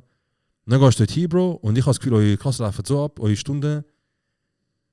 Lehrerin sagt etwas und ich glaube so 8 Widersprachen. Sowieso. Also, bevor das anfängt, tun wir alle uns einen Kreis machen vorne. Ah, ein Stein lang. Und einer nach dem anderen sagt seine Pronomen oder ihre Pronomen, ja. obwohl wir das schon 100 Mal gesehen haben. Aber vielleicht bist du ja heute anders. Vielleicht ist es ja heute anders, genau. Okay, ja. Und wir langen den Stein an Ja. und tun unsere Energie eigentlich bündeln. Ja, genau. Genau. Und so. Und nachher kommt die Lehrerin und nimmt die Energie, Dozentin. Dozentin, und nimmt die Energie und dann sagt, jetzt noch Energie, um mit euch Kunst zu machen. Genau. Kunst dann- diskutieren. Diskutieren. Nachher sagt sie, hey, ich stelle mir sogar so vor. So, da ist so Dings, so ein Stück Papier und sie macht so einmal ziehen, dann geht durch. Das ist nur das Bild und sagt ein Kommentar so, unser heutiges Thema. Was macht das mit euch? Ein Strich, einfach ein Strich. Ich habe auch schon müssen einfach schnell aufstehen und brüllen und weggehen. Und nachher sehen so, eben, auf jeden Fall, der Morgen ist nur so Interpretation. Was meinst du, wie könnt, was löst das in dir aus? Und Nachmittag ist, glaube ich, aufarbeiten. Nachmittag ist so erstmal krass, was Kunst mit einem macht. Ja. Krass, was Kunst kann. Oder eben nicht kann. Genau. Krass, ja. Und nachher bist ich glaube, die ersten 1-2 Stunden bist du mit dem mühsamsten Mensch in dem ganzen Campus unterwegs. Wir haben noch so eine Ecke, wie so ein Glas, Ja. wo du kannst reingehen und einfach schreien, wenn das Patriarchat oder die Gesellschaft zu hart ist für dich. Ja, Mann. Das haben wir auch noch. Ja, das haben wir auch. Das hast du vergessen. Aber ich habe das Gefühl, die letzten 1-2 Stunden ist so mit der richtigen mühsamen, weil dort ist so, du redest mit Leuten, die so Urväter von Kunst sind. Du sagst so, ja, ich habe letzte Woche einen Film geschaut und du kannst schauen, was du willst, Bro, du schaust falsch. Du schaust falsch, Bro. Das gibt's viel. Du sagst so, ey, ich habe letzte Woche einen Film geschaut, so wild, wie sie das angebracht haben. Und das automatisch sind schon so, die warten nur so. Die warten, dass ich wieder Du wartest, bis du fertig bist, so. Also du hast so einen Trip dir gegeben. Genau. Du bist da. Genau. Weißt du, was Kunst ist? Nein. Dann macht er einmal seinen Zip auf, also macht einmal so den Jacke auf, Bro. Also das ist Kunst. Zerrissene T-Shirts, Hose, ein Fuß ist so schräg, abgeschnitten, der andere hat Löcher, braune Haare, grüne Haare, Grufti. Okay. Also Also du bist sehr ironisch, aber du bist auch nicht ganz daneben. ab und zu kann schon, aber Du hast schon mal 1, 2 angetupft. So. 1-2 Sachen sind schon vielleicht. Ich sag dir jetzt etwas und du kannst, ich löse es nicht auf, sage ich dir Okay. jetzt schon. Aber du kannst für dich überlegen, ist das wirklich passiert oder bin ich jetzt am übertrieben? Ja. Es hat ein Kunststudent, Nein, red Deutsch, Mann. Nicht. der hat sein Ohrläppli abgeschnitten. Und, Ich weiß Antwort, ja. und irgendwo, sagen wir mal, in so Gelee. Also er hat sein ganzes Ohr. Nein, Ohrläppli. Ah, nur Läppli, okay. Abgeschnitten. Ja. Und Also das, was da unten so... das ist das Ohrläppli, genau, nicht Arabier. Bro, ich frage nur, ich würde sicher gehen. Da wo am Ohrring unten drin okay, tut, genau. Hat das irgendwie in so Gelee oder so etwas eingepackt und eingefroren oder so etwas. Und das ist jetzt seine Abschlussarbeit, sein Kunstwerk. 16 bekommen wahrscheinlich. Ich sage nicht, es stimmt Okay. das nicht, aber so. Er hat das gemacht. Ja. Und Message ist, Wenn du das fragen Das- musst, Bruder, ist FFB. dein Ohr gehört auch ohne dein Laptop. Das ist. Frag Stell dir nicht. vor, er geht so vor Experten. Er zeigt, dass sie so, was willst du gerne damit zeigen? Also, weißt du was, ich melde mich von der Schule ab. Ich merke, das ist das Richtige. Das ist nicht so Einfach ein toxisch. Environment für mich. Nein, Ich sage, das hat jemand gemacht, ich würde es geben. Ich will sogar geben, dass jemand eine Straftat begeht und sagt, das ist Kunst. Ich sage, jemand, Vandalismus, keine Ahnung, man, Bodenkleben, ich sage nicht, dass ich Straftat finde, ich sage nur, was per Gesetz ist. Also, ich sage jetzt mal, es gibt weirde Kunst und es gibt weirde Kunstperformances. Wer ist so einer von ZTK, der so geschafft hat und man weiß, okay, der ist von ZTK, weißt du, Es gibt in der Schweiz, also, gibt es jemanden, der so Allgemeinheit kennt? also Bro, ich muss dir jetzt sagen, eben, ich bin ja im Filmdepartement am Studieren. Und ich würde jetzt mal sagen, von allen Kunstgängen, die es gibt, oder Kunstrichtungen, wo man an der ZTK kann studieren, würde ich jetzt behaupten, Film ist das Nächste von den normalen Bürger.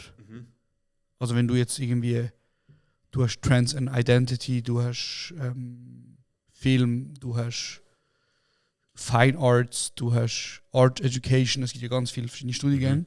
Und ich würde behaupten, Film gehört zu den Studiengängen, die sehr nahe sind Und normale Bürger. vom normalen Bürger. Okay. Ich weiß nicht, Gibt's es so einen gibt, DiCaprio oder so von der Schweiz, wo von ZTK? also es gibt schon ein, zwei Regiepersonen, die im Ausland sehr erfolgreich geworden sind für Schweizer Verhältnisse. Aber ich weiß nicht, Der Jamal hat mir am Wochenende erzählt, also so einer von Winter 1920, 21 ist schon Hollywood und so Szene. Ja, also. Weißt du, wer vielleicht? Also es gibt eine, die heißt Lara Wolf, die ist Schauspielerin, ich glaube Lara Wolf heißt sie, wo in Hollywood ist mit dem Anthony Hopkins und so in der Serie. Oh, Winter Tor! Ich sage, Winter hat krankes Talent. Uns ist auch, er hat kranke Fußballer, er hat kranke, weißt du, einfach Talent, Bro, Entertainer, Comedians, Theater, Film, riesen Talent. Wir sind zwar eine Großstadt, die ruhig ist, weißt du, wo kein Großstadt-Feeling hat und so, aber wir haben die Talent von Talent, also das ist krank. Aber eben ist auch eine Frage von, Bro, das Ding ist, in der Schweiz gibt es viel mehr Talent in Sport und Kunst und was weiß ich, wenn die Kunsthochschule, ich kann jetzt von der Kunsthochschule reden, sind einfach gefüllt von Menschen, die sich das leisten können, dort studieren. Verstehst du, was ich meine? Menschen, die Eltern haben oder Privilegien haben, dass sie können. Ja. Hat der ZDK nicht so, zum Beispiel so im Jahr 10 Spots, wo sie sagen, gib mir, weißt du, wie so an Leute, oder es gibt im Film nur 15 Spots. Jedes Jahr. Aber ich sage jetzt, wieso, sie haben ja wie so jenste Studiengänge, dass sie so sagen, krank, wir haben... Es gibt natürlich ein Stipendiensystem, Bro. Ja. Weißt, aber das Problem ist, ich bin der Meinung, das Stipendium, das ist nicht das Kernproblem. Ich rede immer von Stipendium, Nein. Ich sage mehr, dass Schulpflicht könnte wie so Was? pro Studiengang einen Gratis. aufnehmen, wo sie subventionieren. Eben, aber das ist ja genau ein Stipendium. Ja, aber Also- Stipendium kommt ja meistens vom Staat nicht. Genau, aber die Schule, also das ist eine staatliche Institution. Aha, okay. Ich dachte, das ist privat. Nein, aber das Ding ist eben das, Bro. Ich bin der Meinung, vielleicht ist es auch unfair, so etwas zu sagen, aber ich bin der Meinung, das Problem, warum MigrantInnen nicht an Kunsthochschulen sind, Ja. Sie haben andere Jobs. Nein, sicher. ist nicht, weil sie kein Geld haben, sondern das Problem geht tiefer. Hättest du dir jemals zum Beispiel während deiner Kindheit überlegt, ich könnte Kunst studieren? Nein, logisch nicht. Warum logisch? Welchen Zusammenhang habe ich mit Schweiz und Kunst? Aber die Kids, die bei uns an der Schule sind, ein Großteil von denen kommen von Häusern, wo Eltern schon Film machen. Ja, fix, ja. Oder sie können aufwachsen und ihren Eltern sagen, ich will eines Tages Fotografie studieren. Und die Eltern sagen nicht, was laberst du? Ja, voll, sie kennen sie, ja. Das ist ein systematisches Problem. Oder wir wollen, während wir aufwachsen, wir denken uns, wir müssen schnellstmöglich Geld machen, damit unsere Eltern weniger arbeiten. Wir müssen schnellstmöglich Geld machen, damit wir unseren Eltern können etwas zurückgeben können, wie wir schulden ihnen das. Ja. Und wenn du natürlich in die Schule hineinschaust, dann haben wir wieder die Diskussion von Repräsentation und du siehst nur Maximilians und Livias. Fix, ja. Bro, ich sage dir etwas, Bro. Ist nicht mal bei der ZDK so mal in die Medien umgegangen? Oder irgendeine Schule ist doch mal in die Medien umgegangen. Wir sind so ein Gremium gegründet für irgendetwas, aber alles nur Schweizer. Das Diversitätsgremium, wo nicht so divers ist. Wo ist es gewesen? Was und kann ich nicht, Okay. kann ich nicht dazu sagen, Okay. es gibt sicher Möglichkeiten zum herausfinden. Okay. Aber ist schon so das Ding gewesen, es ja. gibt jenste Diversitätsgremien, die nicht so divers sind. Ja, Bro, es ist... Aber Bro, ich wollte damit sagen, zum Beispiel, wir haben 1, 2 Lehrer, DozentInnen bei uns, wo Migros sind. Und ich bin mit denen so, Bro. Das siehst du, zum Beispiel in Deutschland gibt es ja viel so Lehrer jetzt auch an Primar- und Ja. Sek- und so Schulen und so, die Migrationshintergrund haben. Und die sind ja zum Beispiel auf Social Media und die sagen so, look, hätte ich einen Lehrer gehabt, wie mich, oder einfach von Dings. Du siehst, die Schüler sind völlig anders drauf. Ganz Krass, anders, es ja. verändert sich. Und eben, ich glaube, je mehr wir die Wand durchbrechen und dort reingehen, desto mehr können wir auch wieder den Leuten Platz geben. Und das Problem an dieser Sache, wo ich mich sehr damit beschäftige, ist eben, ich bin jetzt ein Kenneck, der drin ist. Und dass die Gefahr ist, ein Kenneck bleiben. Und nicht... Ja, weil zum Beispiel, ich mache jetzt meinen Weg und ich würde jetzt sagen, in den nächsten paar Jahren bin ich ein fester Bestandteil von der Schweizer Filmlandschaft. Und die Gefahr, oder es wäre ja schön, würde ich Film machen wo Kennex interessiert, Mhm. wo Migros interessiert, Mhm. wo Migros repräsentiert. Und ich rede davon, dass jeder das schaut. Und nicht nur kunstinteressierte Migros, Mhm. wo auch schon ein bisschen whitewashed werden. Mhm. Also, wie bringe ich Leute wie dich, die zum Beispiel keinen Zugang hat zu. Also, dich interessiert Filmfestivals in der Schweiz nicht. Du wirst nie an eins gehen. Nein, ich werde sogar so angesprochen. Genau, also zum Beispiel Ja. Kurzfilmtag Winterthur ist eines der grössten Festivals Ja. europaweit. Mhm. Wichtigste Festivals in Kurzfilm. In Vinti ist jetzt gerade diese Woche. Mhm. Gehst Ich muss schauen, was sie haben, aber es spricht. Nein, Aber es spricht keine nicht Ahnung. an, Ja, es Bruder. spricht nicht an. Noch nie etwas. Oder kommt ein Kinofilm in die Schweiz, gehst du ihn schauen, Bro. Nein. Der einzige Schweizer Film, den ich geschaut habe, ist der von Stress, Bro. Eben, warum? Ja, weil es einfach so Kindheit, Hip-Hop, Musik. So, du kannst dich identifizieren mit dem. So. Und ich sage, die Gefahr ist, zugängliche Filme machen und Mhm. nicht die Nee, Highbrow Kunstfilme machen, wo halt nachher von. Weil, zum Beispiel, ich weiß auch nicht, Bro, einen dramatischen Film darüber machen, wie meine Mutter WCs putzt hat Mhm. und ich ein Rising Star Mhm. unter Schweizer geworden bin, das ist einfach. Ja, ja Weil- der Ding ist jetzt zum Beispiel so, also nicht ein Film, aber auch ein Buch zum Beispiel, der Tassim hat ja das Buch Genau. veröffentlicht und eigentlich tut ja das Kanaka-Leben beschrieben, wie es ist. Genau. Wir kennen es alle, weißt du? Wir nicht so- kennen es alle, genau. Ja. Und dann, das ist Ja. ein sehr guter Punkt, mein Bruder. Die Frage ist nämlich, für wer hat er das Buch geschrieben? Ja, nicht für uns. Weißt du, was ich meine? Ja, ja, fix, ja. Und das ist mein Kritikpunkt, Bro. Ja. Weil ich bin in dieser Schule drin und es ist mega einfach, migrantische Perspektive Film machen Ja. für die, die schon dort oben sind. Ja, ja, fix. Fix. Weißt du, was ich meine? Ja, ja. Die Gefahr oder die Kunst ist, einen Film machen durch die Mittel, durch die Institution, aber für unsere Jungs Mhm. und für unsere Schwestern. Ja, fix. Also, ja, ich weiß. Und das ist ein sehr guter Punkt, den du angesprochen hast. Sorry fürs Unterbrechen. Ja, schon gut. Nein, aber weißt du, ist ja nur eine sachliche Kritik. So. Ich finde geil, dass er jetzt am Essen ist, Mhm. der Tassim, dass er jetzt krank durch die Decke geht. Er soll, Bruder. Ich hoffe, er wird Multimilliardär. Aber das Buch ist auch mit der Art und Weise, mit der Wortwahl, ein keine. Ja, Bruder, wir haben jemanden gefragt, was Herdöpfel ist Kartoffel, oder? Ja, ja, fair. Also checkst du. Ja, ja, ganz genau. Also Bruder. seine Videos sind ja auch, weißt du, 10 von 10, weil ich lache auch, aber die Wörter, die er braucht, das ist schon gestochenes Deutsch, Hochdeutsch. Genau. Und das kann ihm auch niemand übel nehmen, Bruder. Safe, aber er spricht ja auch die Leute an, die es nachher, weil die Leute können nachher nicht sagen, schau, die Kanak redet nur Kanakisch, schau da, bildet, er hat Deutsch studiert. Genau. Bro, das ist ein sehr, sehr guter und sehr wichtiger Punkt, den du ansprichst. Und das ist etwas, was mich schon seit längerem beschäftigt. Ja. Weil, eben, ich sage, es ist einfach der Vorzeige-Token, Kennex, Kennex, wo ihre Sprache gelernt hat und wo ihre Weg geht. Schau, ich bin bildet, ich kann mehr Wörter. Ich bin in wie meinem du, aber Duden. ich Ja. habe eine andere Hülle. Voll, ja. Aber eben, die Film machen, weil es braucht auch Mut, einen weniger niveauvollen Film machen, wie Fuck You Goethe Ja. oder wie eine Comedy über.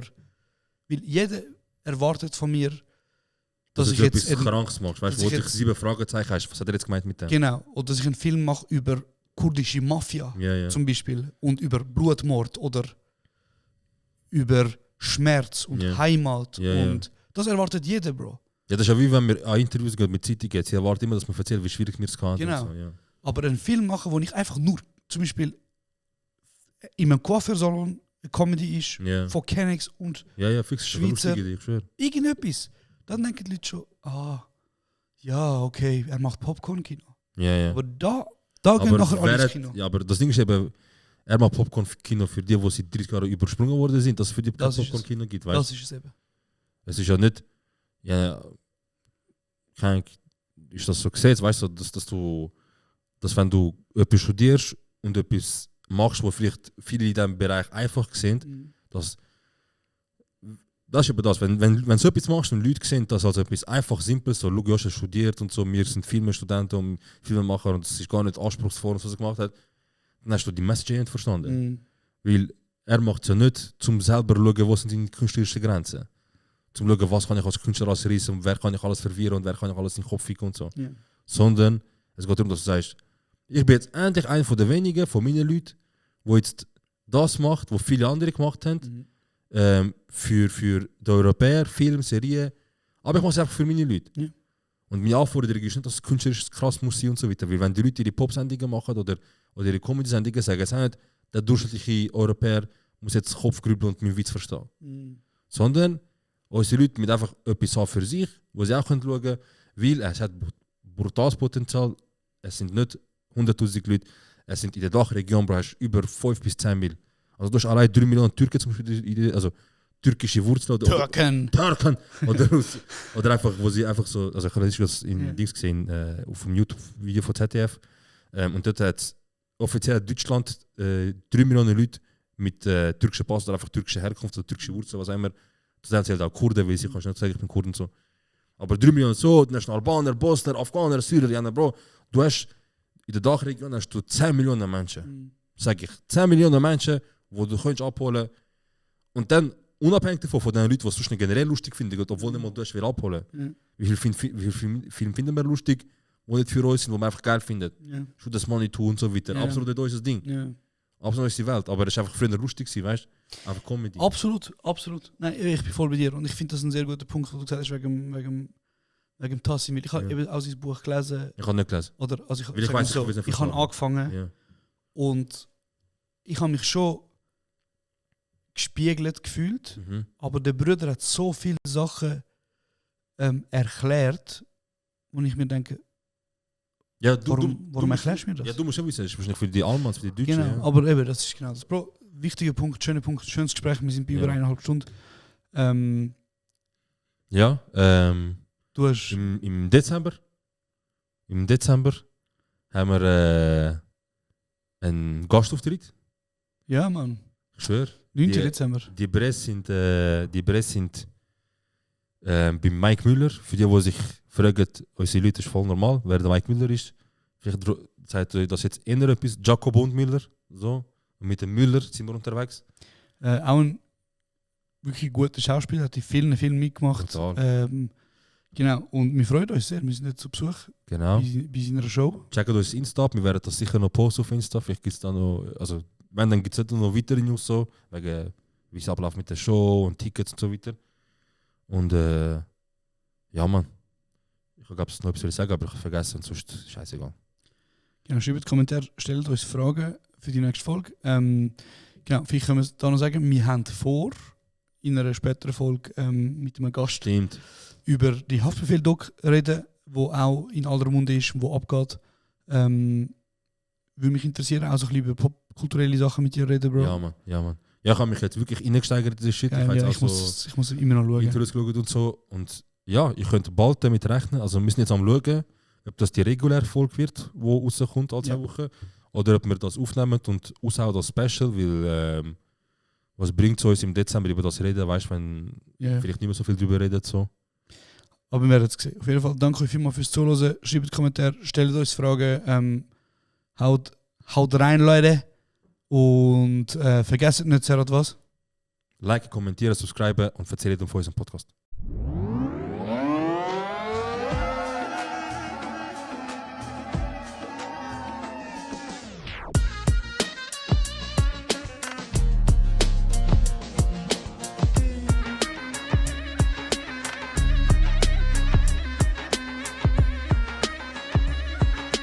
Das ist kurz und